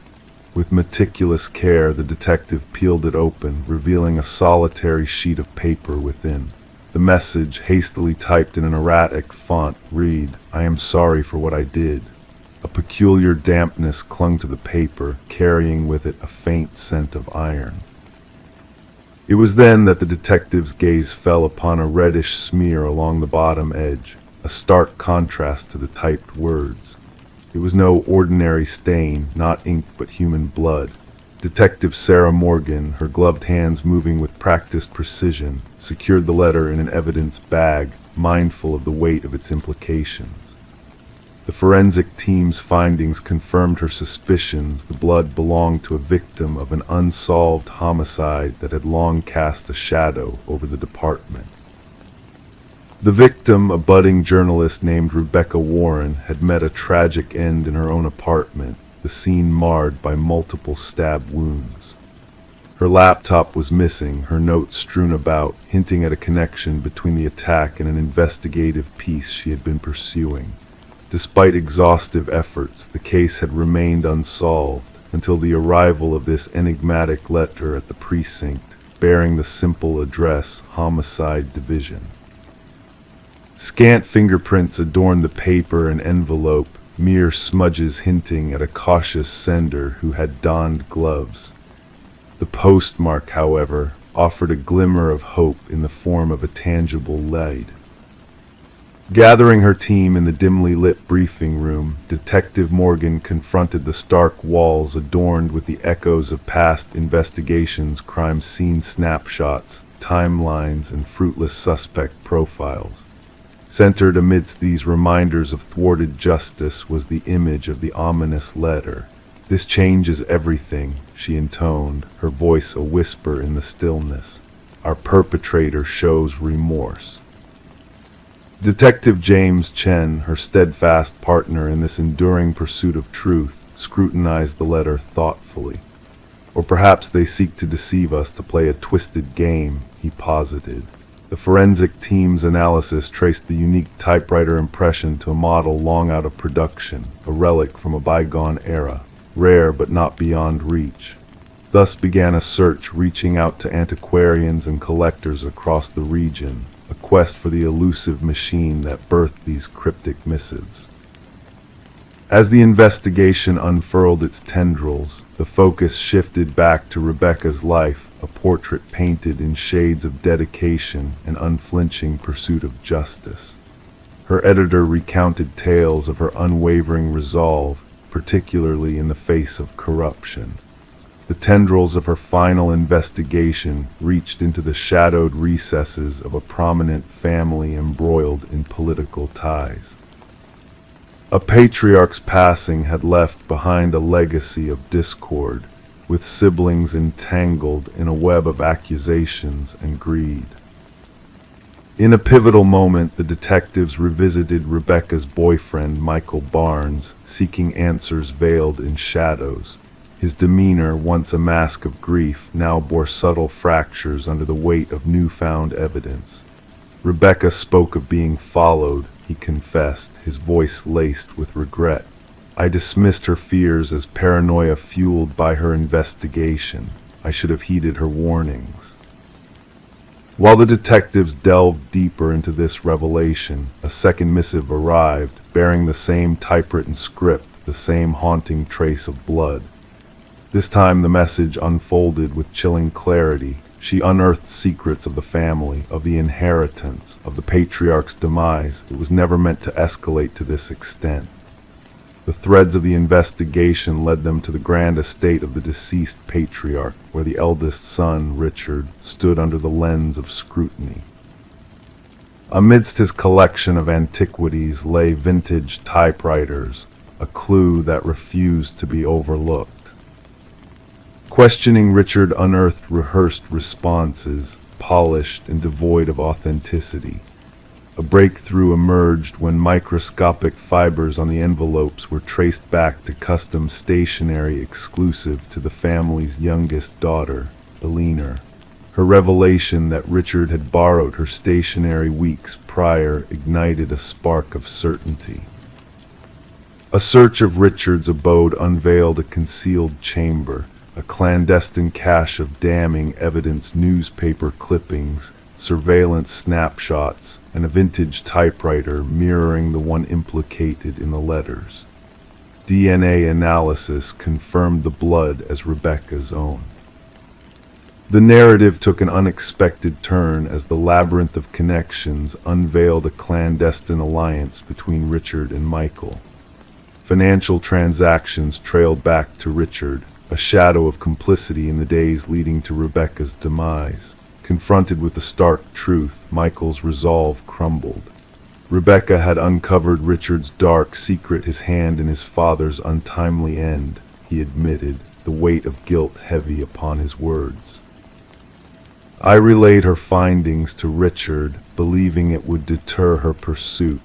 I never fathomed the tragedy that would follow. The final puzzle piece clicked into place as a leaner came forth with a damning recording, a clandestine conversation capturing Richard and Michael plotting Rebecca's silence permanently. Richard's voice, an echo of malice, rang clear in the shadows of deceit. In a desperate bid to flee justice, Richard's flight was cut short, his arrest sealing his fate. The prosecution wove a tapestry of evidence around the blood-stained letters, the vintage typewriter, the financial transactions, and a leaner's incriminating recording. Michael, in a bid for leniency, offered his testimony in exchange for a plea deal. Throughout the trial, Richard maintained a facade of innocence, casting blame upon Michael as the architect of deception. Yet the scales of justice tipped decisively, the jury swiftly delivering a verdict of guilt. As Richard was led away, shackled by the weight of his crimes, Detective Morgan approached the grieving figures of Rebecca's parents, a silent gesture of solace in an ocean of grief. Though no words could mend their shattered world, the verdict brought a semblance of closure, a balm for their wounded hearts. The blood-stained letters lingered in the shadows of the evidence vault, a silent testament to the intricacies of guilt and the unfurling of truth. The tale of Rebecca Warren transcended its confines, becoming a cornerstone in the annals of detective lore, a parable of how even the most meticulous schemes unravel under the weight of conscience, how a mere typewriter could unfurl the tapestry of a killer's undoing. In the hushed corridors of justice, the echoes of Rebecca's story resonated, a reminder that the shadows cast by unsolved mysteries would yield to the relentless pursuit of truth. Story 14: The Mystery of the Whispering House. She desired to give the nursery a fresh coat of paint before the baby's arrival. The walls, once a faded blue, held secrets within their layers. As the white paint swept over the surface, a hidden message emerged, letters slowly coming into focus, urging, "Don't let it hear you." A shiver ran down her spine. Stepping back, she noticed something peculiar, tiny handprints etched in the fresh paint, too high for a child to reach. This discovery in the nursery of the Morgan residence marked the beginning of what would be known as the Whispering House case. The young couple had bought the Victorian home at a remarkably low price, unaware of its dark past. Detective Sarah Klein arrived at the doorstep, ready to uncover the truth. The pregnant woman, her belly swollen beneath paint-stained overalls, recounted the eerie findings. The detective observed the woman's weary eyes, evidence of sleepless nights. The story unfolded as the woman revealed that the previous owners had vanished without a trace, leaving behind only essential belongings in their hurried departure. Walking through the historic house, Detective Klein's footsteps echoed on the creaking floorboards. In the nursery, the unfinished message on the wall hinted at a sinister history. Next to it, 5 small handprints stood out in the wet paint, chillingly placed at adult height. Back at the precinct, the detective delved into the property's records. The house had changed hands multiple times, each family staying for a brief period. Child welfare reports hinted at a troubling pattern. Whispers, shadows, and a sense of being watched plagued the children who lived there. Further investigation unveiled the house's connection to Eleanor Blackwood, a widow who once ran an orphanage on the premises. 5 children under her care had vanished without a trace, their fate a mystery. Residents' accounts painted a picture of eerie occurrences, a haunting presence that seemed to watch over the inhabitants, especially the children. The recurring message found under layers of paint tied back to Eleanor's dark past.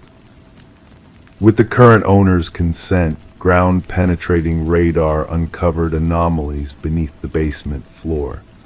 The subsequent excavation revealed a chilling truth: 5 small sets of remains, arranged in a circle, confirming the tragic fate of the missing children. The detectives' persistence led to the closure of a long-standing cold case, finally giving the victims the justice they deserved. Yet even with the case solved, a lingering unease remained. The nursery's walls, once demolished, still echoed with ghostly whispers. Workers reported feeling a presence, a sensation that lingered long after they had left. The house, tainted by its past, was left abandoned, a silent witness to unspeakable horrors. Detective Klein's final report detailed the unearthly occurrences within the Whispering House. Photographs of glowing handprints and the cryptic message served as a haunting reminder of the lingering darkness. Despite the closure brought by the case, the spiritual questions surrounding the house's past remained unanswered. Some crimes, it seemed, left a mark that not even time could erase. Story 15. The worn wooden plank shifted under her weight, a subtle movement that caught her attention. Intrigued, she knelt down and traced the edges of the loose board with her fingertips, sensing the hidden secret beneath the seemingly solid floor. Gently, she lifted the boards, unveiling a dark, narrow space that lay concealed beneath her new home. As her eyes adjusted to the dimness, she made out shapes within the shadows: a mattress, a chair, and in the corner, a weathered notebook filled with pages bearing her name, written repetitively as if in a trance. Detective Morgan Reed stood silently behind Sarah Coleman, observing the mix of fear and curiosity flickering in Sarah's gaze as she peered into the mysterious chamber below. It wasn't just the discovery of a hidden room that unsettled Sarah. It was the violation of her sanctuary, the intrusion of something sinister into what was meant to be a fresh beginning. "Do not disturb anything," Detective Reed cautioned, her voice steady yet commanding. With a click, the flashlight illuminated more of the concealed space, exposing walls adorned with surveillance photographs of Sarah, images captured without her knowledge, documenting her every move.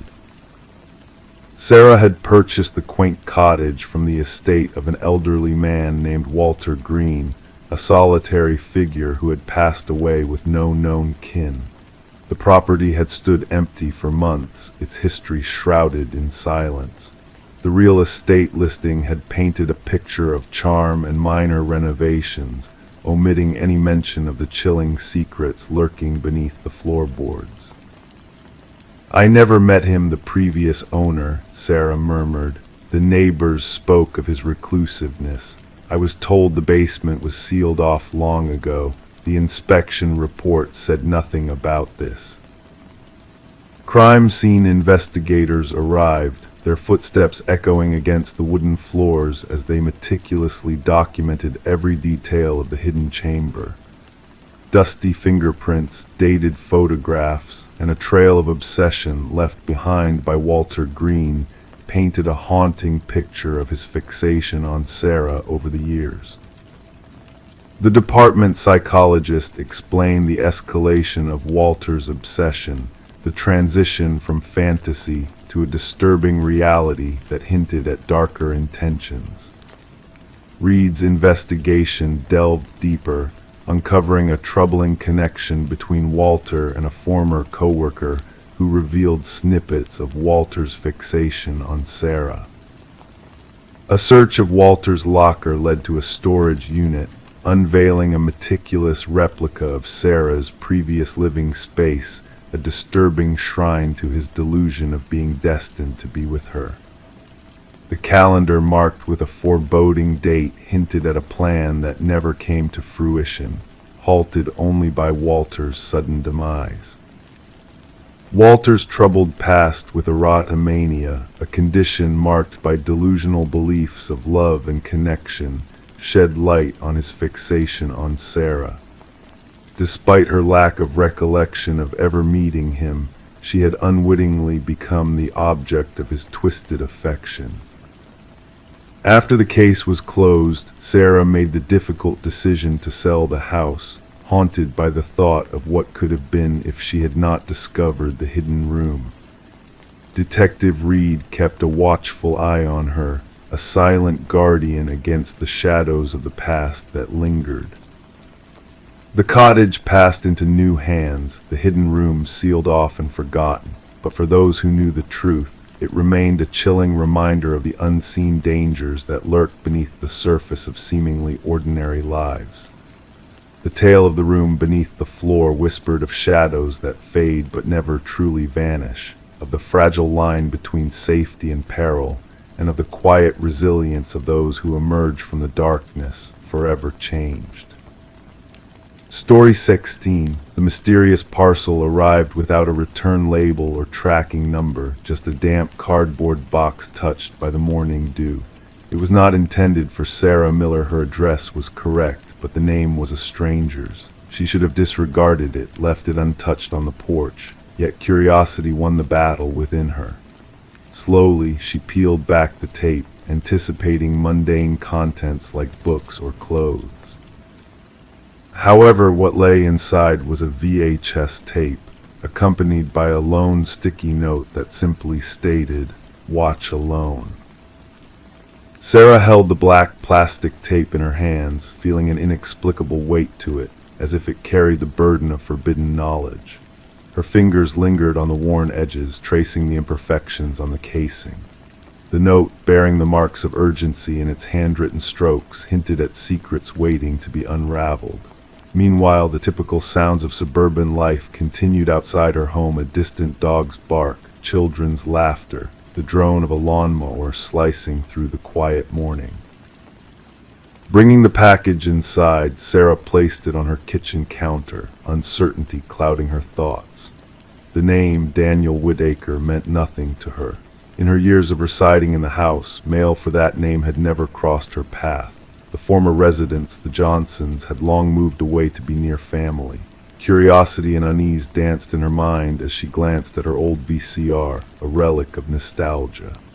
There was something about the tape that beckoned to her, a mystery concealed within worn black plastic. Against her better judgment, Sarah inserted the tape into the machine. At first, static flickered across the screen, gradually sharpening into focus. A dimly lit room materialized, illuminated by a single lamp casting shadows. The camera angle seemed hurried, capturing a man seated in a wooden chair, his features initially shrouded in darkness. "My name is Daniel Whitaker," the man's voice, low but unwavering, filled the room. "If you're watching this, someone has found you, which means they will find me as well." As he leaned forward, the light revealed a face marked by exhaustion and caution-tired eyes, stubbled chin, disheveled hair. "I am innocent of her death, you must believe me. They planted evidence, implicating me with no truth behind it." The camera trembled slightly as Daniel adjusted it, offering glimpses of the bare room's minimalistic surroundings, a stark space occupied by someone ready to flee at a moment's notice. "They framed me. The authorities will claim I knew her, that we quarreled, that witnesses heard our disputes. It is all false. I never encountered Catherine Walsh until her tragic demise became public knowledge." His voice quivered, lifeless, murdered in her own home, and yet my DNA was inexplicably present at the crime scene. Detective Eliza Ramirez scrutinized the identical VHS tape resting on her desk, the fifth one to surface. 5 tapes, 5 disparate recipients, all carrying Daniel Whitaker's desperate plea, a man officially accused of Catherine Walsh's murder, who had vanished without a trace on the day her body was discovered. Initially, the Walsh case seemed straightforward: a young professional woman strangled in her residence. No signs of forced entry, incriminating DNA evidence pointing to Whitaker, who had been near her home in the days leading to the tragedy. However, the arrival of the tapes complicated the narrative.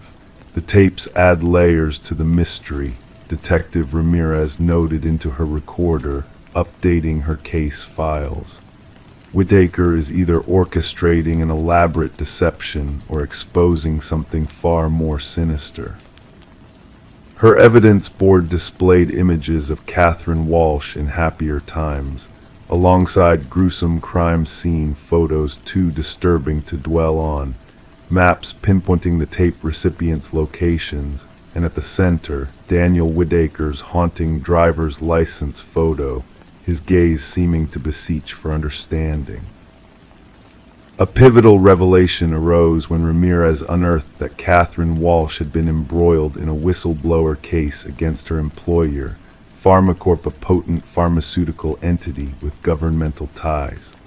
Walsh had unearthed discrepancies in their clinical data, revealing a cover-up of severe drug side effects in a rush to market a new medication. She was set to testify.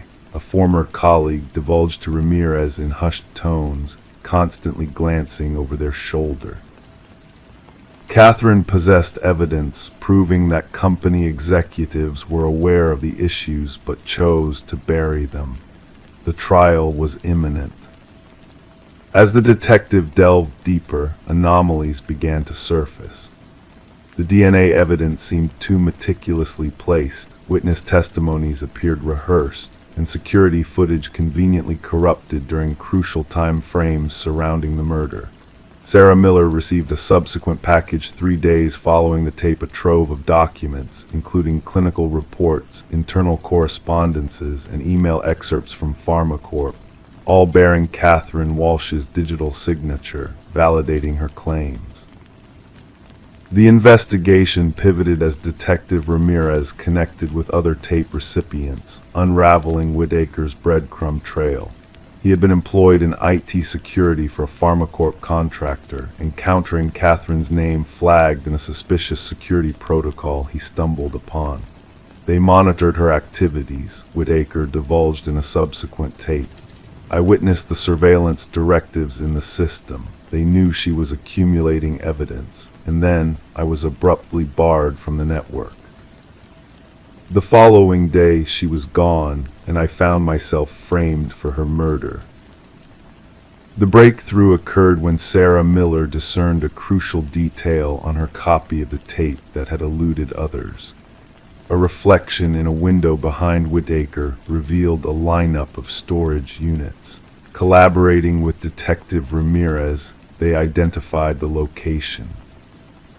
Inside Unit 217 lay the key to the entire conspiracy: Whitaker's journal chronicling the treachery, Catherine's original files, and damning blueprints outlining Whitaker's framing.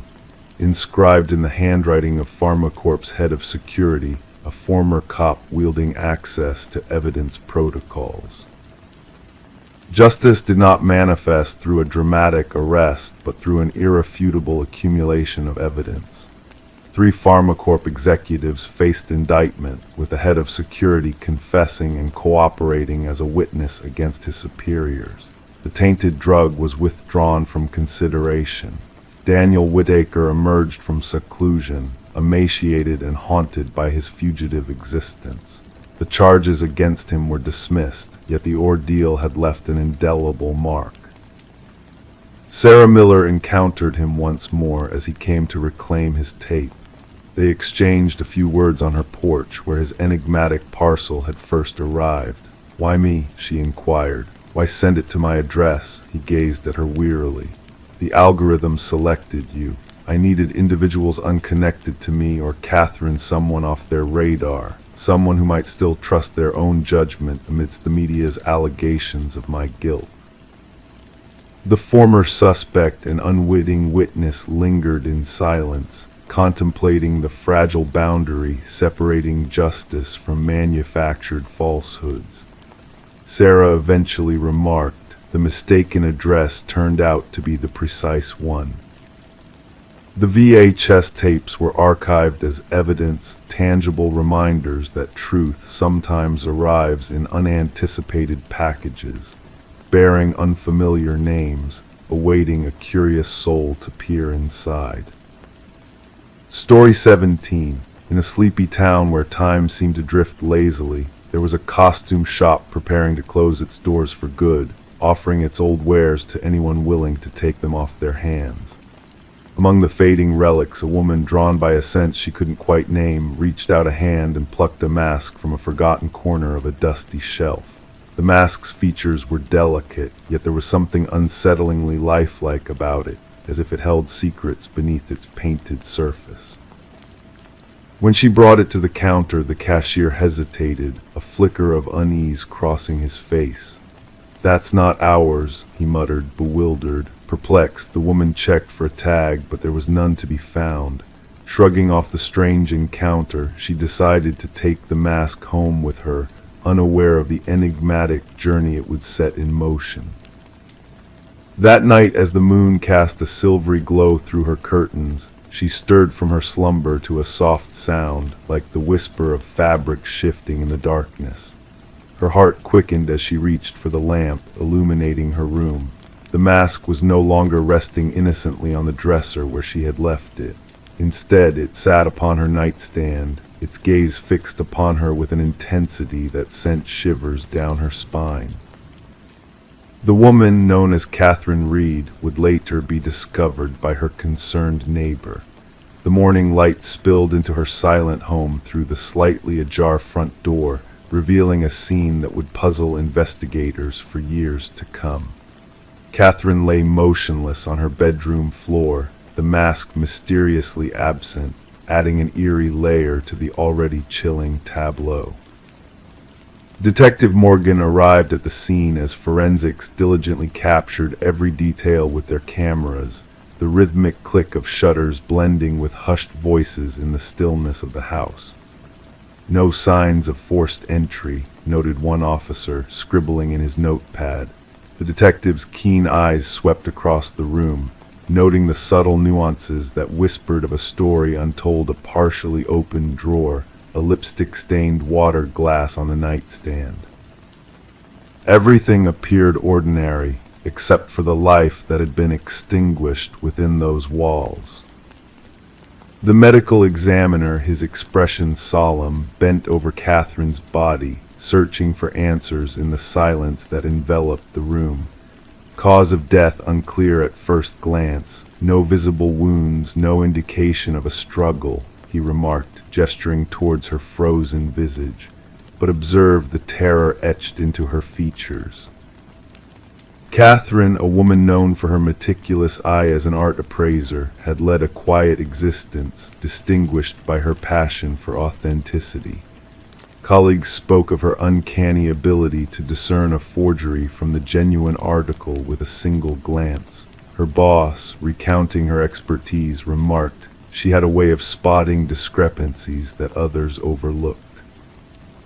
The detective pondered whether Catherine's discerning eye had inadvertently led to her tragic fate. A crucial piece of the puzzle emerged from security footage retrieved from the now desolate costume shop. The cashier's genuine confusion over the mask's origin raised more questions than answers, prompting a visit from the detective herself. The shop owner, visibly agitated, revealed that the mysterious mask had surfaced during a clearance sale, its provenance a mystery even to him. "It wasn't part of our inventory," he confessed, the weight of the unknown pressing upon his words. Pressed further, he reluctantly divulged a dark secret. The mask was but one of many peculiar items acquired from the estate sale of a collector who had met a mysterious end. A breakthrough in the investigation came with the discovery of microscopic fibers embedded in Catherine's fingertips, a clue that hinted at a struggle unbeknownst to those who found her lifeless form. The lab technician explained, "These fibers are unique, a blend of human hair and an unidentified organic substance not found in any known database. They suggest she was clutching something with great intensity." As the investigation unfolded, a chilling pattern emerged, linking Catherine's demise to a string of unsolved deaths spanning decades. Each victim had come into possession of a peculiar mask shortly before meeting their untimely end, their faces frozen in expressions of unbridled terror, as if witnessing something beyond comprehension. A retired detective who had once delved into a similar case shared a revelation with Detective Morgan in a clandestine meeting.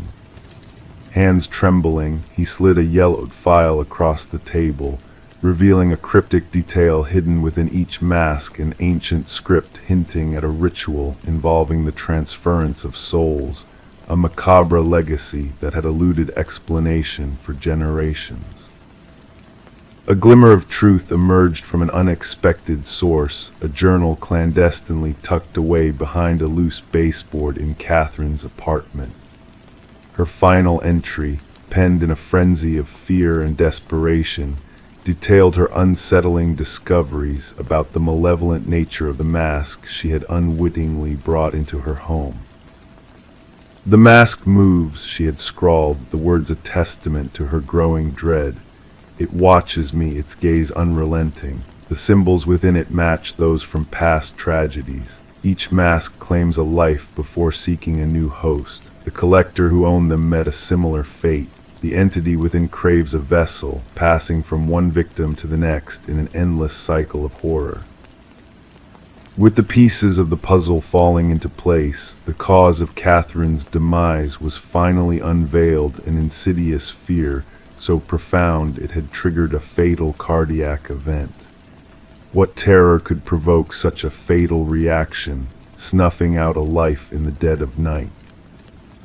The investigation took a darker turn when footage from a vigilant neighbor's surveillance camera revealed a chilling sight: a figure, cloaked in darkness and wearing a mask eerily reminiscent of Catherine's own, departing her home with an uncanny mimicry of her movements, a disturbing imitation that hinted at a sinister force at play. Despite a frantic search for the missing mask, it remained elusive, slipping through the cracks of official scrutiny until rumors surfaced of its reappearance in a distant vintage shop. By the time investigators arrived, it had vanished once more, leaving a trail of unanswered questions in its wake. The detective, haunted by the enigma that had claimed Catherine's life, safeguarded her journal as a grim reminder of the inexplicable forces that lurked beyond the realm of reason. In the stillness of the night, she would sometimes start awake, a sense of being watched lingering in the shadows. With a practiced routine, she would secure her windows and doors, warding off the specter of the mask that hungered for new vessels to ensnare in its cycle of terror. The tale of the mask, a vessel of ancient malevolence that traversed time and space in search of unwitting hosts, remained a whispered legend among those who dared to delve into the mysteries that dwelled in the shadows. And as the night descended once more, casting its veil over a slumbering world, the mask remained out there, biding its time until it found another soul to ensnare, another victim to succumb to the chilling embrace of its empty gaze.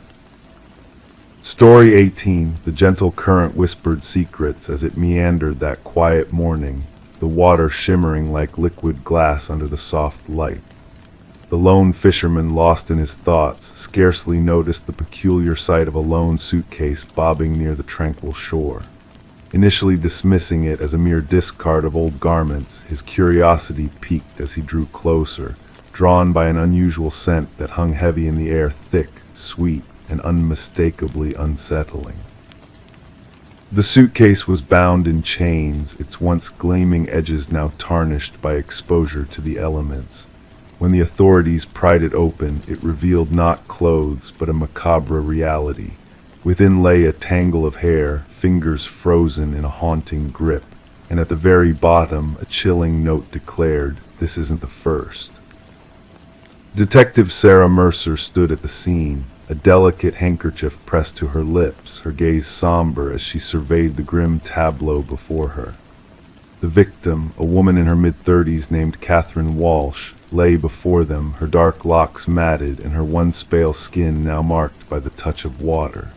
The meticulous work of the medical examiner painted a solemn picture of the tragedy, capturing every detail before the body was gently removed from its watery grave. What struck Mercer most profoundly was not the callous manner of disposal, but the eerie reverence with which the victim had been prepared, manicured nails, freshly styled hair, clad in luxurious attire. "She was not killed here," Mercer murmured softly, her eyes fixed on the lapping waters at the edge of the shore. She was readied, displayed. Catherine Walsh, a renowned real estate agent known for her expertise in selling upscale properties, led a private life in an affluent neighborhood devoid of family and marked by ambition.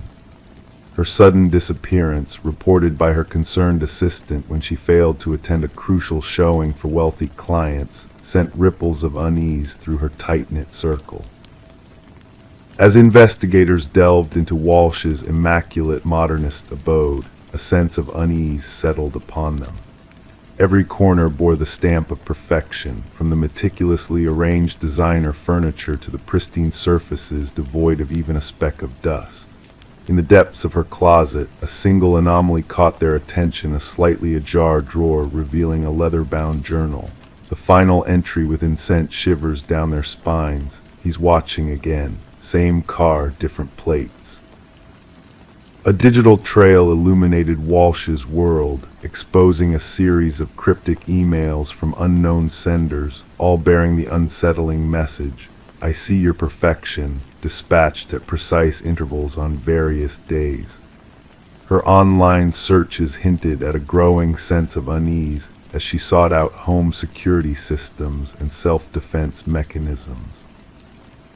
Mercer pieced together these fragments, forging a connection between the meticulous arrangement of the victim's body and the disturbing messages. This was not a crime of passion, but a chillingly orchestrated ritual. A breakthrough emerged from an unexpected source. A local pawn shop owner recognized Walsh's distinctive emerald necklace among his wares, absent from her personal effects. The trail led to Michael Linden, a nondescript maintenance worker with a penchant for vanishing into the background. Surveillance footage unveiled his repeated visits to Walsh's residence, sometimes with his maintenance cart in tow, other times slipping in unnoticed. A search of his humble dwelling unearthed a trove of unsettling discoveries, walls adorned with surreptitiously captured images of Walsh and other women, eerily similar in appearance, with some hauntingly marked in red. Behind a concealed panel in his closet lay a shrine of sorts, each item meticulously curated to capture a fragment of the victim's essence: a strand of hair, a discarded tissue stained with lipstick, keys, and receipts. Each collection was accompanied by a meticulous notebook chronicling their daily routines, preferences, and quirks. The interrogation room turned frigid as Linden was brought in, his demeanor calm and collected, belying the horrors he had wrought. "They were flawed," he intoned softly, his voice devoid of emotion. "They presented a facade of flawlessness, but I saw the truth. Catherine's desk drawer was always in disarray. She missed a spot when applying her lipstick. Her perfection was a facade." The search for the two missing victims hinted at in his note led the authorities to desolate locations where two more suitcases were retrieved, each bearing the signature of Linden's twisted artistry. During the trial, Linden sat stoically, his gaze unfaltering as the prosecution unraveled his meticulous methods. Months of stalking, intruding into the lives of his victims, and ultimately correcting what he perceived as imperfections before extinguishing their lives. The families of the fallen watched in silent sorrow as the judge pronounced a sentence of life without parole for Lyndon, a sentence befitting the depths of his depravity. For Detective Mercer, the case reached its formal conclusion, yet haunting questions lingered in the wake of the tragedy. What unseen flaw within Lyndon drove his obsession with these particular women? What shadowed reflection of himself compelled him to seek out and destroy perceived imperfections in others? As the river carried on its tranquil journey downstream, its waters gradually erasing all traces of the grim tale, a silent reminder remained on Mercer's desk, the chilling notebooks, a testament to the darkness that can fester beneath the veneer of normalcy. In the ordinary lives that surround us, in the unassuming figures that pass us by, lurks a chilling truth that sometimes the most perilous predators are those who move unseen, waiting for a single flaw to reveal itself, a flaw they believe justifies their monstrous deeds. Story 19: The Midnight Calf. The quaint coffee shop had become his sanctuary, a place of solace amidst the chaos of the world. For years he followed the same routine, same table in the corner, same order of black coffee without sugar, same silent contemplation. The barista recognized his face, his presence a familiar part of the shop's daily rhythm, yet no one knew his name. He was a ghost, a mystery lingering in the air like the scent of freshly brewed coffee. Then one day he didn't show up. The usual buzz of the morning rush felt different, empty without his quiet presence. Concerned, the staff called the police. When they checked his regular seat, all that remained was a wallet left behind. Inside, a driver's license with a photo, but no name, no address, just a blank void where his identity should have been. Detective Sarah Mercer delved into the enigma, her fingertips tracing the cold metal table as she scrutinized the security footage. The man, now known only as John Doe, appeared ordinary on camera, unassuming, blending effortlessly into the background. His disappearance defied logic, sending shivers down Mercer's spine. The footage replayed his entrance, his familiar routine playing out like a haunting melody. John entered, ordered his coffee, and settled at his table, lost in thought as he scribbled in a worn notebook. Then, the moment of vanishing, he stood, walked towards the restroom, and simply ceased to exist, a phantom in the coffee shop's history. As Mercer delved deeper, the mystery only deepened. The wallet revealed no clues, just blank spaces where personal details should be. Credit cards led to nowhere, cash neatly arranged, and a lone business card with a cryptic number. A call yielded only silence, the sound of pages turning echoing in the receiver. The barista's recollections painted a portrait of a solitary figure, always alone, always engrossed in his writing. The notebook, filled with cryptic symbols and sketches of unknown buildings, baffled even the most seasoned cryptographers.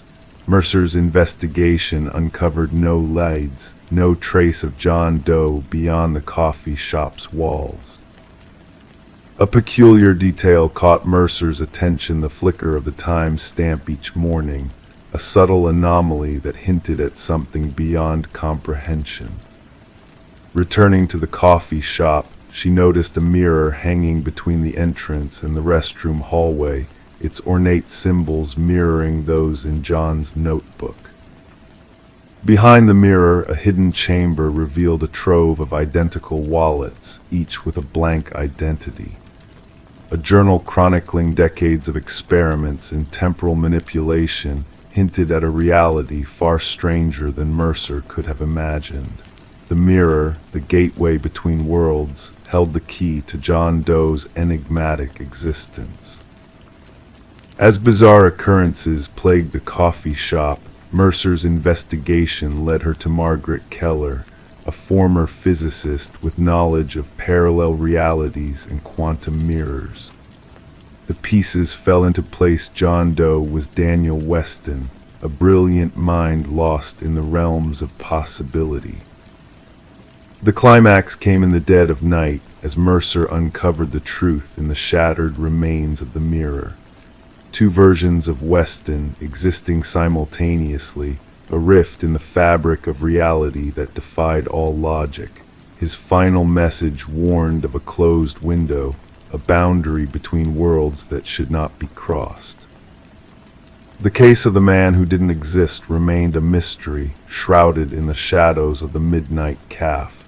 The building faded into memory, its secrets buried beneath the rubble. Daniel Weston's fate remained unknown, his legacy etched in the whispers of those who dared to seek the truth. As for Detective Mercer, her resignation marked a new chapter, a journey into the unknown where reality and illusion blurred. Her porch became a haven for contemplation, her notebook a conduit for the mysteries of the universe. And in the stillness of the night, the fragment of an antique mirror whispered of a world beyond our own, a realm where dreams and nightmares intertwined. Story 20.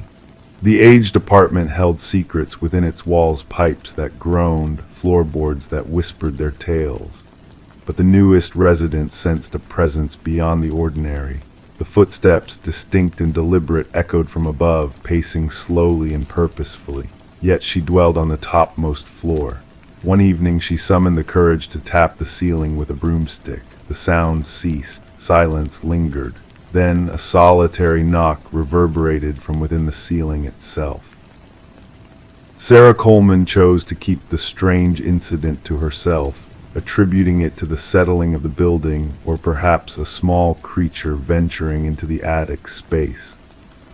Despite the nightly persistence of the footsteps, she adapted, raising the volume of her television, donning headphones to muffle the rhythmic footfalls that traversed her ceiling in the shroud of darkness. Detective Morris became acquainted with the apartment through an unexpected revelation during routine maintenance. A worker stumbled upon a concealed crawlspace while tending to a water leak outside Sarah's residence. Upon removing a section of drywall, the worker uncovered a narrow passage that defied the building's architectural plans. Illuminated by a flashlight was a makeshift living area, scattered food wrappers, discarded water bottles, a soiled blanket, and a weathered notebook. The building superintendent promptly contacted the authorities. Detective Morris, accompanied by his partner Detective Rivera, arrived to find the maintenance worker visibly shaken, repeating, "Someone has dwelled within the walls, someone has watched." The notebook divulged intricate observations of Sarah Coleman, her routines, her guests, her meals, her entertainment choices, her bathing times, her slumber. The script began orderly but devolved into erratic scribbles in the final entries, embellished with peculiar symbols in the margins. "The subject no longer responds to my signals," the last passage read. "She has chosen to ignore me. No one ignores me." Forensic teams combed the crawlspace, uncovering fingerprints absent from any database. They unearthed an intricate network of passages woven into the walls and ceilings of the building, some dating back decades according to structural analysis. These passages linked to 5 distinct apartments, terminating in covert observation points disguised as fixtures or minor imperfections, yet all routes converged at Sarah Coleman's abode. Interviews with current residents yielded no anomalies beyond the customary noises of communal living. Conversely, former tenants recounted unsettling experiences. 3 prior inhabitants of Sarah's apartment spoke of feeling scrutinized or hearing unexplained movements. One departed after a mere fortnight, their encounters unspoken out of fear of sounding paranoid. The breakthrough in the case manifested when forensics detected minuscule blood splatters in one of the crawl spaces. DNA analysis traced the blood to Martin Weaver, a former resident who had vanished mysteriously 4 years earlier. His disappearance had been filed as a missing persons case that had grown cold. Martin had resided in the apartment directly beneath Sarah's. Detective Morris revisited Martin's disappearance, learning that he had voiced complaints about disturbances from the apartment above. Confronting the occupant, an introverted man named Edward Martin had subsequently vanished, preceding Edward's swift departure without a forwarding address. Edward's rental history revealed a recurring pattern selecting top-floor units, maintaining minimal social interactions, and departing abruptly. A neighbor from Edward's third abode described him as intense and recalled his incessant demands for silence. Property records unveiled Edward's acquisition of remote rural land. Upon investigating, authorities unearthed a cabin adorned with photos and notes depictions of residents from various apartment buildings, including Sarah Coleman and Martin Weaver. Diagrams detailing ventilation systems and structural vulnerabilities, alongside journals chronicling specimen observations and habitat upkeep, adorned the walls. In the cabin's core stood a corkboard adorned with newspaper clippings, reports of missing individuals, 6 in total, all former residents of buildings where Edward had resided. Beneath the board, indelible grooves marred the floor, suggesting the repeated dragging of a weighty object. Cadaver dogs led investigators to disturbed earth behind the cabin, revealing human remains within multiple graves. As forensic anthropologists endeavored to identify the victims, Detective Morris revisited Sarah's residence. Though the crawl spaces had been sealed, residents reported sporadic sounds persisting. During the installation of enhanced security measures, maintenance personnel stumbled upon a second notebook tucked in a corner where the wall met the ceiling, a newer addition to the eerie collection. The initial page bore a solitary message. They uncovered my former refuge, but my current sanctuary remains hidden. The subsequent pages delineated a crude layout of Sarah's apartment with a newly marked passage in crimson. An ominous date for that very night loomed on the final page. Officers hastened to evacuate Sarah, yet her dwelling stood vacant. Her phone rested on the kitchen countertop. The television hummed softly. The shower ran steadily. Within the bathroom, a message materialized on the steamed mirror, etched by a spectral finger. Look up. Above the shower, the ceiling panel had been removed. The pursuit of Edward persists. Identified as Edward Mercer, a former construction specialist in renovations, his adeptness with building structures enabled the crafting of a clandestine web of observation points and passages. Thermal scans of Sarah's building unveiled no indication of current occupancy within the walls. Sarah Coleman remains absent, her case entwined with vanishing acts across multiple states. Authorities have alerted apartment complex managers regarding unauthorized modifications and concealed spaces. The haunting image that lingers with Detective Morris isn't the graves or the journals, but the unwitting individuals captured in photographs. The unfathomable dread of Sarah, ensconced in her apartment, besieged by phantom footsteps from a phantom upstairs neighbor, the echoes that ceased upon her knock and then returned. In solitude, Detective Morris often finds himself gazing upward at his ceiling, attuned to the silence, pondering who else may be listening in the shadows of the night. Story 21, The Tale of the Old Library. The aging library stood on the brink of destruction, its fate sealed by the hands of progress. The workers toiled away, their efforts nearing completion, when a serendipitous stumble led to a revelation. A hidden latch concealed within the ancient bookshelf was discovered by one of the laborers. With a soft click, the bookshelf swung open, unveiling a passage shrouded in mystery, a narrow corridor that beckoned the curious to explore its secrets. Upon entering, the workers found themselves in a forgotten chamber, untouched by time for decades.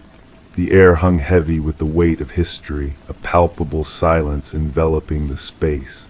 There was no grandeur to be found within, only a solitary chair bolted to the floor at the room's center, and etched repeatedly on the walls, a haunting message lingered, "I am still here." The construction foreman, sensing the gravity of the situation, swiftly called for the authorities. What had begun as a routine demolition project now veered into the realm of the enigmatic and foreboding. Detective Morgan Walsh, a seasoned investigator with 20 years of experience, arrived on the scene to confront a puzzle unlike any he had encountered before. Standing at the threshold of the hidden room, Walsh cast his flashlight's beam into the darkness, illuminating the cryptic message that adorned the walls. "Secure the scene," he directed the officers, his voice resonating through the confined space. "No one disturbs a thing until forensics arrives." The library's history whispered tales of intrigue and tragedy. Once owned by the illustrious Harrington family, the building had been bestowed upon the public following the unexplained disappearance of their daughter, Rebecca. Vanishing during her final year of college, Rebecca left behind a void, her absence a haunting mystery that lingered in the community's collective memory. Forensic experts meticulously combed the hidden room, unearthing clues that painted a chilling picture. Hair and fibers embedded in the chair, traces of blood and skin cells mingled with the scratches on the walls, all pointing to a grim truth. A young woman had been confined within these walls, her struggle evident in the weathered leather straps that still clung to the chair. As Walsh delved deeper into the dark recesses of the Harrington family's past, a pattern began to emerge. The timing of the library's donation, mere weeks after Rebecca's disappearance, raised suspicions that could not be ignored. Further revelations unveiled a sinister connection. The very contractor who had installed the bookshelf had close ties to Maxwell Harrington, Rebecca's uncle, and a figure of authority within the family. Interviews with former library staff unveiled pieces of a macabre puzzle. Maxwell's insistence on preserving the untouched section of the building, his solitary visits to the hidden room, all painted a portrait of a man consumed by shadows. The discovery of DNA evidence linking Rebecca to the hidden room sent shockwaves through the investigation. The pieces of the puzzle aligned, revealing a harrowing truth. Rebecca had not fled, but had been imprisoned by her own kin. The search warrant for the Harrington estate yielded a damning piece of evidence, a journal detailing Maxwell's descent into obsession and madness. Confronted with the weight of his sins, Maxwell's veneer of innocence crumbled under the weight of guilt. The truth spilled from his lips, a confession tainted with remorse and regret. Rebecca's fate, sealed by his hand, was a tragedy that defied comprehension. Excavation beneath the hidden room unearthed the remains of a life cut short, a young woman robbed of her future by the one sworn to protect her. Maxwell's sentencing brought a semblance of closure, though the scars left by his actions ran deep. The library, once slated for destruction, now stood as a monument to a life lost and a truth uncovered. Community members paid tribute to Rebecca's memory, offering flowers at the entrance as a token of remembrance. In a twist of fate, it was Rebecca's voice that echoed through the walls, a message etched in desperation that ensured her presence would never fade into oblivion. As the dust settled and the shadows receded, justice prevailed, a beacon of light piercing through the darkness that had long shrouded the old library. And in the stillness of the night, as the world drifted into slumber, the echoes of a forgotten soul whispered softly, "I am still here." Story 22. She entered the old house through the creaking front door, disturbing the stagnant air filled with dancing dust particles. The abandoned Victorian stood frozen in time, its peeling walls and draped furniture telling tales of neglect. Yet amidst the eerie stillness there was a peculiar mystery that set it apart. Every door she opened led her back to the same room, the parlor. A chilling realization dawned on her as she wandered the corridors, feeling like a lost soul trapped in a hauntingly familiar loop. The only escape seemed to be retracing her steps, but when she turned to leave, the front door had vanished into thin air, leaving her stranded in this enigmatic labyrinth. The discovery of Morgan Pierce's lifeless body within the walls of the Victorian transformed the once abandoned abode into a grim crime scene. Detective Sarah Lind stood at the threshold, observing the somber procession of forensic technicians moving silently through the dimly lit interior like phantoms. The house had garnered a dark reputation among the locals, an ominous place where compasses spun aimlessly and whispers of unseen watchers lingered in the shadows. Now it held secrets far more sinister than mere urban legends. The initial examination suggests she passed about 3 days ago, the medical examiner murmured, his words barely audible in the heavy silence. The cause of death appears to be asphyxiation. Morgan's lifeless form had been discovered in the parlor, seated in an antique chair, her serene expression suggesting she awaited someone's arrival. No signs of struggle marred her peaceful demeanor, no hint of a fight for survival. The scene exuded a haunting tranquility that sent shivers down the spines of seasoned investigators. "Who stumbled upon the body?" Lind inquired, flipping through her notes with furrowed brows. "A real estate agent showing the property to potential buyers," her partner responded. "They stumbled upon her seated there, mistaking her for a trespasser until they drew closer." The Victorian had remained uninhabited since the passing of its previous owner, Eleanor Blackwood, nearly half a decade ago. Legal disputes had left the property in a state of abandonment, unwanted, unsold, and largely forgotten, except by those drawn to its eerie allure.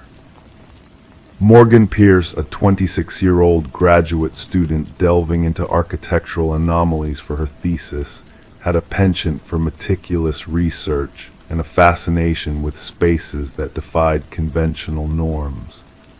The allure of the abandoned Victorian, infamous for disorienting its visitors, had undoubtedly beckoned to her curious spirit.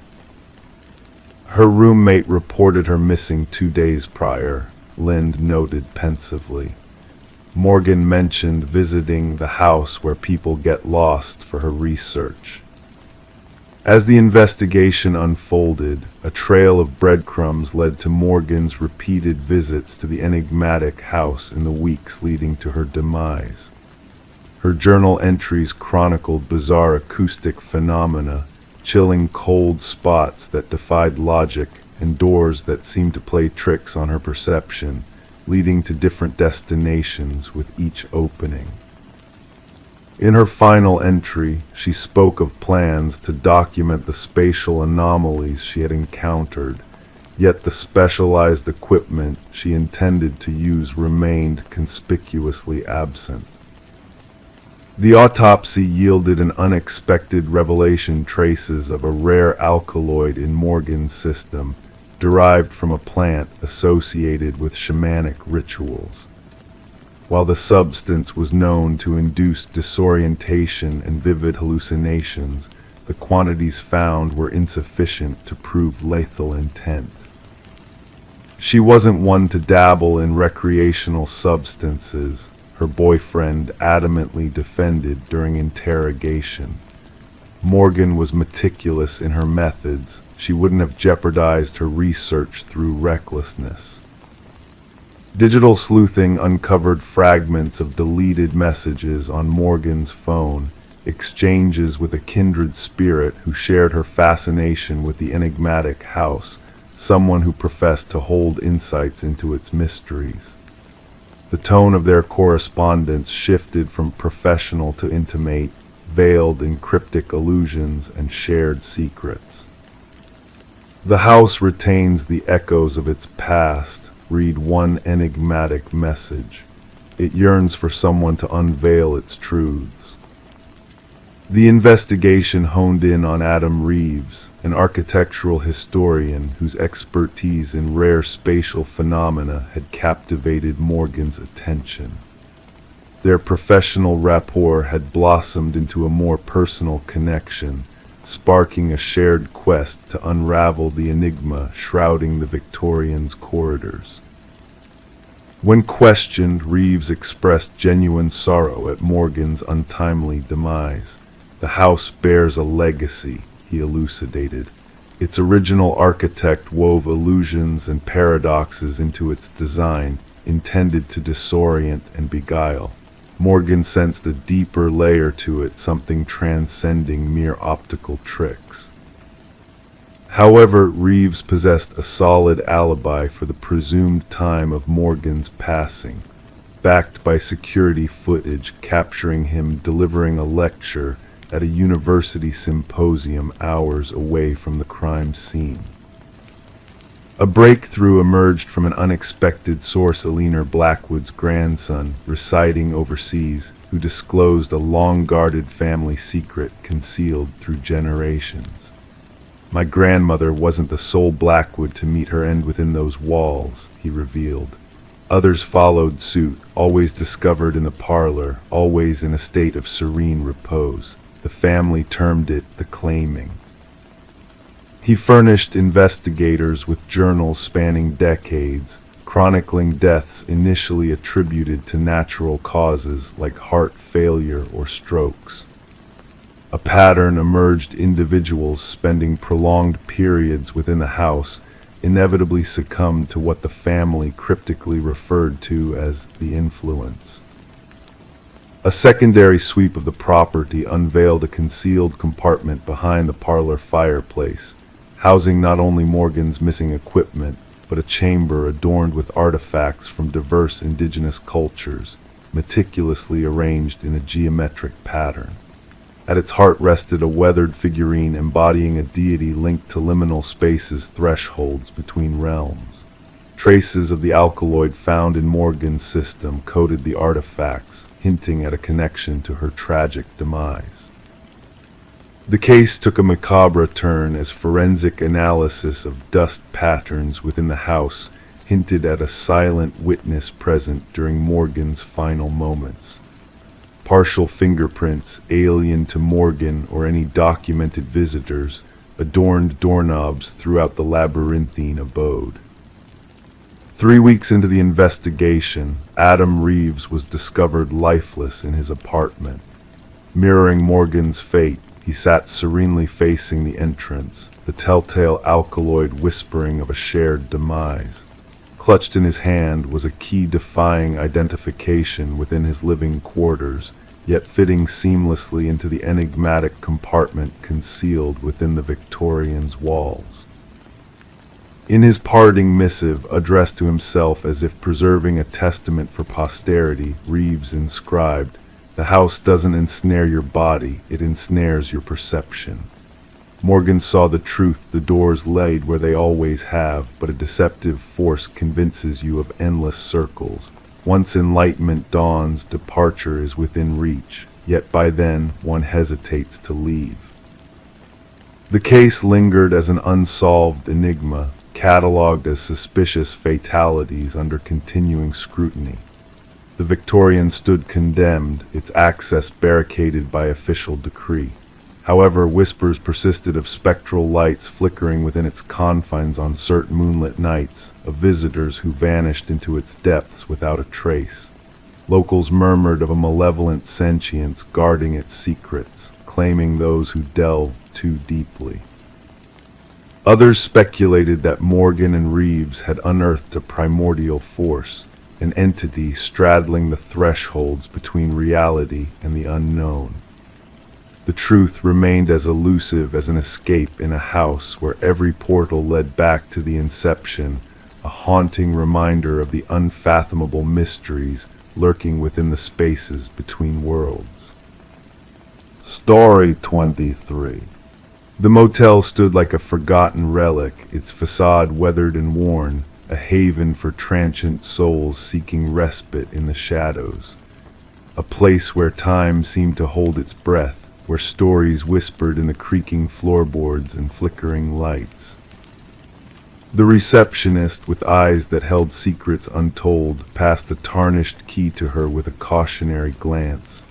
Just avoid the last door on the left, his voice barely above a whisper, laden with a mysterious warning that sent shivers down her spine. That night, enveloped in the hush of the dimly lit hallway, she found herself drawn to that forbidden threshold. The brass knob chilled her fingertips as she hesitated, the wood grain of the door bearing silent witness to untold mysteries. Pressing her ear against the weathered surface, she heard it, a soft, rhythmic breath, barely audible yet undeniably present, stirring the air with a haunting presence from the other side. Detective Morgan Reed, a seeker of truths veiled in shadows, stepped into the room cloaked in dread. The stench of iron lingered, a macabre perfume that spoke of violence written in crimson ink upon the floor. Amidst the stark tableau of the room, where cleanliness clashed with chaos, a young woman lay in repose, a tragic figure frozen in time. Her lifeless gaze fixed upon the ceiling, a silent witness to the horrors that befell her in this desolate chamber. Reed knelt beside the fallen form, a silent sentinel amidst the echoes of tragedy. The forensic technician's impassive voice shattered the silence, recounting the grim details of yet another victim claimed by the same unseen hand. The motel manager, a specter of guilt and fear, lingered at the threshold, his pallor a canvas of regret. Words stumbled from his lips, a tale of solitude and sudden demise that echoed through the empty corridors. Back at the precinct, Reed pieced together the puzzle of lives cut short, each victim a thread in a tapestry of darkness, woven by a predator hidden in plain sight. As days bled into nights, the investigation unfurled like a dark flower, revealing tendrils of deceit and betrayal that led to a revelation cloaked in shadows. A name whispered in hushed tones, a letter C, that held the key to unlocking the door to a world of secrets buried beneath layers of deceit. The trail led to a man of stature and charm, a facade that crumbled under the weight of evidence that bore his guilt in silent accusation. In the interrogation room, truths spilled like blood upon the sterile walls, revealing a web of manipulation and obsession that bound the lives of unsuspecting victims to a fate sealed in shadows. The trial, a stage for justice's final act, cast a harsh light upon the perpetrator of unspeakable deeds, a man whose mask of civility crumbled to reveal the abyss that dwelled within. As the gavel fell, sealing his fate in the annals of infamy, Reed met his gaze, a fleeting moment where the void within him mirrored the darkness that lingered in her own soul. The media dubbed it the door on the left case, a tale that echoed through the corridors of time, a cautionary whisper of the monsters that lurked behind closed doors. In the stillness of the evidence locker, 3 keys lay dormant, relics of a past best left undisturbed, silent sentinels guarding the secrets that dwelled within the heart of darkness. And so Detective Reed walked the corridors of her mind, haunted by the specters of lives lost and the doors that beckoned with their siren song of mystery and dread. Story 24. In the quiet stillness of the night, a pocket dial echoed through the darkness, static whispers and muffled secrets drifting into the void. The operator nearly dismissed it as mere interference until a trembling voice sliced through the air. A woman's frantic whisper pierced the silence. "He's here." And then an eerie hush enveloped the line, swallowing the words whole. The phone number traced back to an empty house, its walls echoing with the whispers of the past, abandoned and forgotten by time. No signs of intrusion, no disturbances in the air, just an eerie stillness that lingered like a ghostly presence.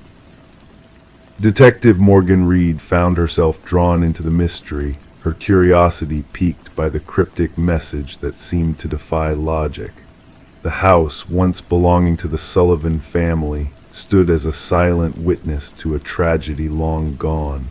The whispers of the past intertwined with the present, weaving a tapestry of intrigue that beckoned her closer. As she stood in the dust-covered kitchen, the phone lay innocently on the counter, its screen glowing with an otherworldly light. The call had been placed just moments ago, yet the house bore no signs of life. It was as if time itself had frozen within those walls, preserving a moment of fear and desperation. Playing back the recording for the 5th time, Morgan was struck by the haunting quality of the whispered words. They lingered in the air, a spectral echo of a voice long gone. The pieces of the puzzle refused to fit together, leaving her grasping at shadows in the dark. A background check on the number led to a dead end registered to Catherine Sullivan, the daughter who had perished in a tragic accident years before. The pieces of the puzzle seemed to defy logic, painting a portrait of a mystery that refused to be solved. The forensic team scoured the house for clues, their efforts yielding nothing but a sense of unease that lingered in the air. No fingerprints, no footprints, just the lingering presence of a ghostly call that defied explanation. The recording, those 11 seconds of static and whispers, became the focal point of their investigation, a tantalizing mystery that teased at the edges of reason. Voice analysis confirmed the impossible Catherine Sullivan's voice, speaking from beyond the grave with a certainty that sent shivers down Morgan's spine. Interviewing those who had known Catherine, Morgan unearthed a trail of secrets and lies that led her deeper into the heart of darkness. Her mother's whispered confession, the journal hidden in the shadows, all pointed to a truth too horrifying to comprehend. The journal, a testament to Catherine's fear and desperation, revealed a chilling reality hidden beneath the surface.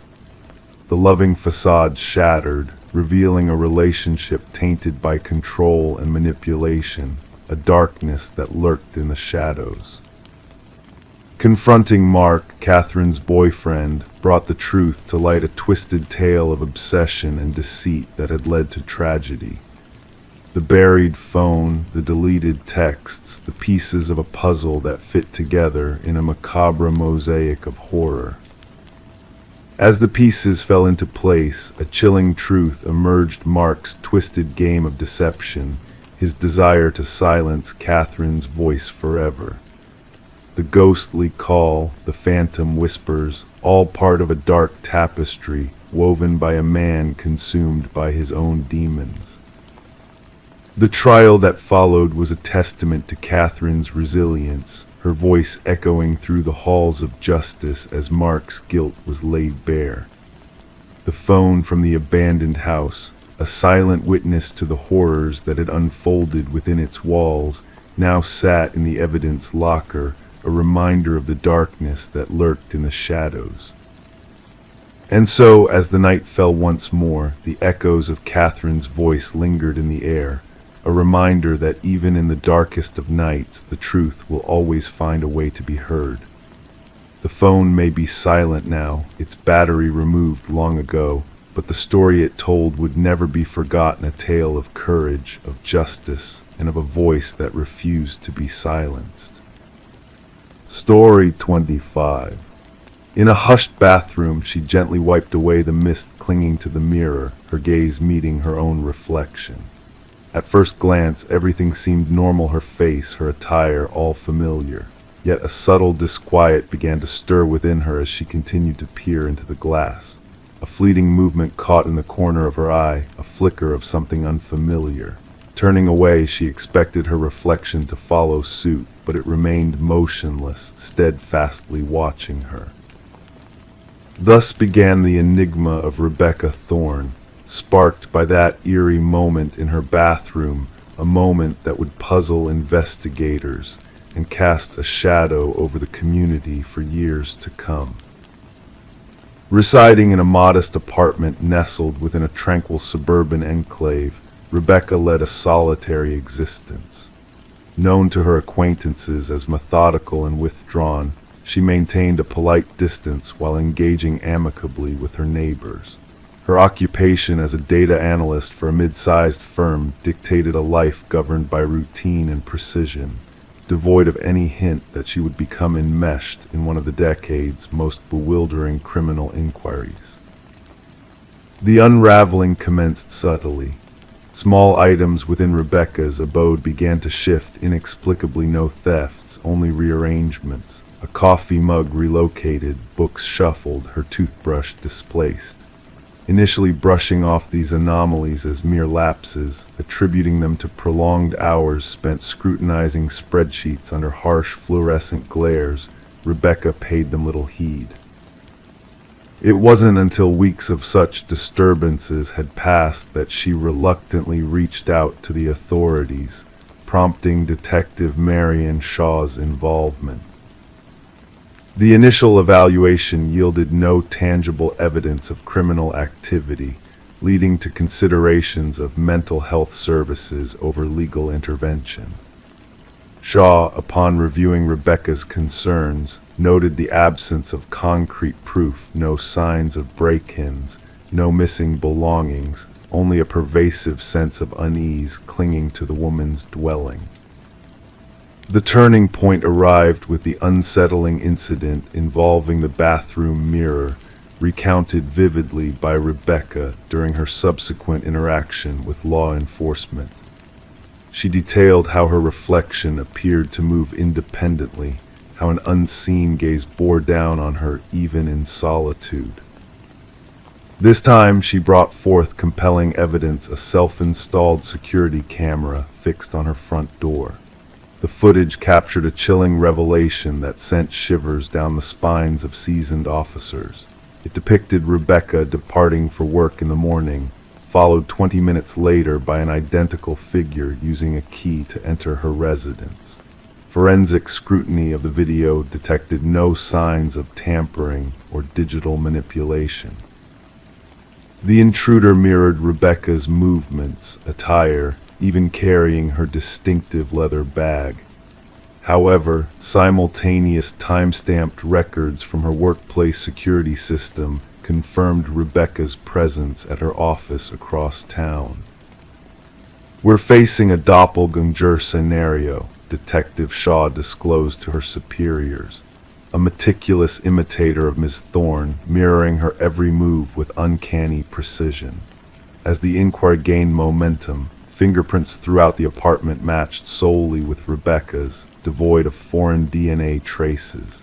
Neighbors attested to witnessing nothing out of the ordinary, only Rebecca's routine comings and goings. Mrs. Keller, a neighbor, recounted a peculiar encounter when Rebecca returned home one evening, receiving no response, a deviation from her usual demeanor, though not cause for immediate alarm. Rebecca commenced documenting the escalating disturbances, noting incremental alterations within her dwelling. vanishing food, unexplained computer searches, and unsettling selfies on her phone, bearing an eerie resemblance yet devoid of her recollection. In some images, her countenance appeared subtly askew, the smile too wide, the gaze too intense. "I fear my sanity slipping away," she confided to Detective Shaw during their subsequent meeting. Or perhaps someone orchestrates this illusion to convince me of such. A breakthrough emerged upon the identification of a pattern in the security footage.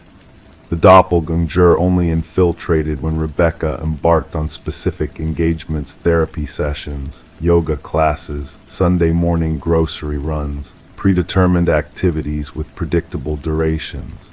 An individual well acquainted with your routines, Shaw elucidated. This isn't random intrusion, it's a calculated surveillance and infiltration. A forensic psychologist posited a fixation theory suggesting an individual fixated on assuming Rebecca's identity, perhaps aiming to supplant her entirely. Such occurrences, though rare, found mention in psychological annals. The perpetrator, usually undergoing a psychological rupture, fixated on a victim embodying qualities they yearned for: stability, beauty, success, normalcy. Focus sharpened upon Lily Winters, a former colleague mentioned by Rebecca.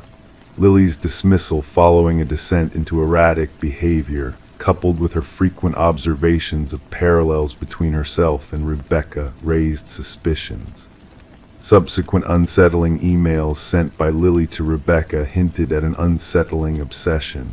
"We are akin," one message proclaimed. "At times, I embody you more than you do." A warrant secured to search Lily's abode unearthed a chilling tableau, transforming the investigation from disconcerting to horrifying. One chamber within Lily's dwelling masqueraded as a shrine-like replica of Rebecca's bedroom. The walls adorned with myriad photographs capturing Rebecca's movements, shopping, socializing, all clandestinely documented. A wardrobe replicated Rebecca's attire, cosmetics mirroring her preferred brands, alongside meticulous notes detailing her mannerisms, speech patterns, and daily regimen. Most chilling were the practice videos, Lily painstakingly mimicking Rebecca's gait, gestures, expressions. The evolution starkly evident from crude attempts to seamless emulation. "She aspired to become me," a subdued Rebecca whispered upon viewing the evidence. "Not merely imitate, but erase me entirely." Forensic analysts uncovered a cache of sophisticated tools for crafting key duplicates and cloning electronic access cards. Lily meticulously monitored Rebecca's whereabouts, maintaining a meticulous calendar predicting her schedule. The ultimate motives behind Lily's obsession remained elusive. Journals recovered from Lily's residence contained erratic entries vacillating between first and third person, intermittently referring to Rebecca as both me and her within a single passage. The final entry, chilling in its brevity, portended an ominous denouement. "Soon one shall prevail, the stronger entity shall endure." Upon authorities moved to apprehend Lily, they were met with an empty dwelling and abrupt exodus marked by disarray, certain technologies absent. A nationwide alert ensued as Rebecca was ushered into protective seclusion under ceaseless vigilance. For 3 weeks, every locale associated with her former life was monitored meticulously. Lily remained elusive. The investigation veered into a disquieting climax when a security guard at Rebecca's former workplace reported an anomaly, a sighting of Rebecca entering the premises despite her sanctioned leave. Surveillance footage corroborated the account, a figure mirroring Rebecca's likeness brandishing a valid ID, proceeding to her erstwhile desk, sifting through files before departing. Meanwhile, the genuine Rebecca remained ensconced within a guarded sanctuary, incapable of being present at her former workplace. The grim reality unfurled: Lily hadn't fled. She had made her incursion, slipping seamlessly into Rebecca's existence while the true Rebecca lay concealed. The case, still unresolved, looms as a haunting enigma. Lily Winters continues to evade capture, while Rebecca Thorne forges a fresh identity in undisclosed seclusion. Detective Shaw keeps a photograph on her desk, a juxtaposition of two strikingly similar women. One, Rebecca Thorne, the other, Lily Winters. Often, she scrutinizes their visages, seeking nuances that would differentiate one from the other. The chilling verity Shaw imparts to new recruits lies not in the mere semblance of another, but in the fervor to usurp one's essence to the brink of self-erasure. Identity isn't solely our external faade, it's a treasure guarded zealously. Sometimes we grasp its worth only when threatened with its theft. Story 26, The Enigmatic Manor. The new homeowners sensed a peculiar presence in their Victorian manor, an antiquated intercom system crackling with mystery late at night. Daniel and Meredith Parker were captivated by the home's history, its modern interior a stark contrast to its weathered exterior. The intercom, a relic of the past, connected all the rooms, whispering secrets of bygone days. One fateful night, curiosity overcame the husband, and he pressed the button, unleashing a ghostly whisper that sent shivers down his spine. "Why did you come back?" the voice echoed through the static. Startled, he turned to his wife, whose eyes widened in disbelief. "I never said that," she murmured, her voice barely audible. Detective Sarah Reeves arrived at the manor in response to a call about a possible break-in, but what she found was far more enigmatic. Daniel guided her through the halls, recounting the strange events that had unfolded since they moved in. The intercom had been the catalyst, revealing a haunting tale hidden within the walls. Meredith, her hands trembling around a forgotten mug, revealed a shocking discovery, a journal belonging to Alina, the previous owner, filled with chilling entries hinting at a sinister plot. The mystery deepened as the investigation uncovered long-buried secrets beneath the property's foundation. Vincent and Alina Blackwood's tragic tale came to light, exposing a web of deceit and a heinous crime that had remained hidden for decades. Vincent's confession sent chills down Detective Reeves' spine, his calm demeanor belying the horrors he had committed in the name of silence. The trial was swift, the verdict clear. Vincent Blackwood, the mastermind behind Alina's disappearance, was held accountable for his crimes. Daniel and Meredith, unable to bear the weight of the manor's dark past, bid farewell to the house, holding a solemn memorial for Alina, the woman who had found a way to speak from beyond the grave. As the years passed, the manor changed hands, its secrets buried with the past. The intercom system, a silent witness to the tragedy, was removed, its whispers fading into memory. Detective Reeves, driving past the property, felt a lingering presence, a gentle reminder that some mysteries are meant to remain unsolved. And so the manor stood silent, its walls holding the echoes of the past, a haunting reminder of the power of voices long silenced but never forgotten. The house that answered back, a tale woven into the fabric of time, a story whispered on the winds of the night, lulling all who listened into a realm of mystery and dreams. Story 27. The apartment had sat in silence for months, its rooms holding secrets in the shadows. When the new tenants crossed its threshold, they expected only dust and perhaps a few forgotten relics of the past. Yet one door stood defiant, refusing to yield to their curiosity.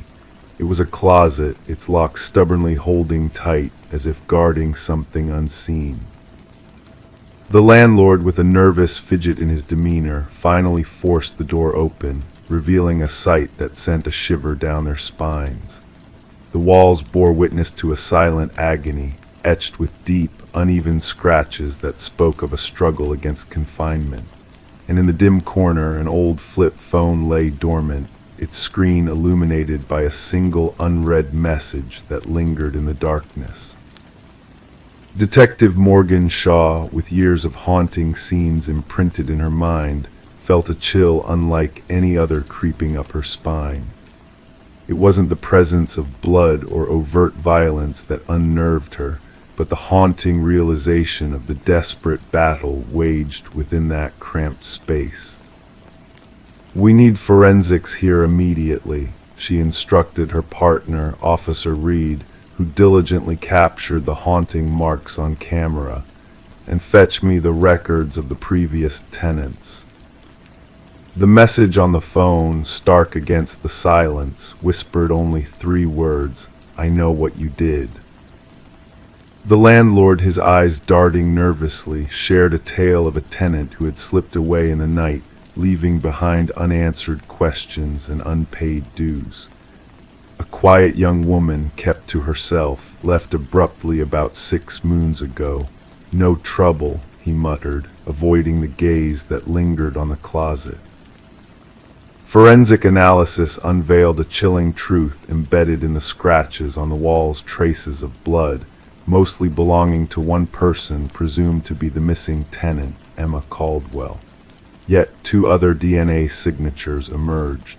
One remained a mystery in the databases, while the other belonged to a man declared deceased for 2 years, Derek Mercer, a name that sent ripples of disbelief through the investigative team. As Shaw delved deeper into Emma's life, a narrative unfolded like a fragmented puzzle of a life interrupted. Unanswered calls to her sister, a mysterious new boyfriend shrouded in secrecy, and an unknown number that had haunted her in the days leading to her vanishing act.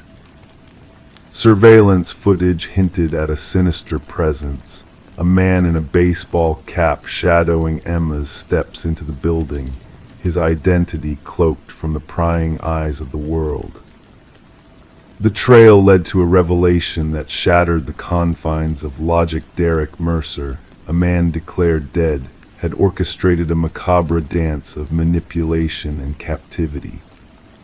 Lynette Porter, another missing soul, emerged from the shadows of a remote property, her eyes reflecting a darkness that words could not capture. "He made me watch," Lynette whispered, her voice a hollow echo of fear. "He wanted me to see the price of defiance."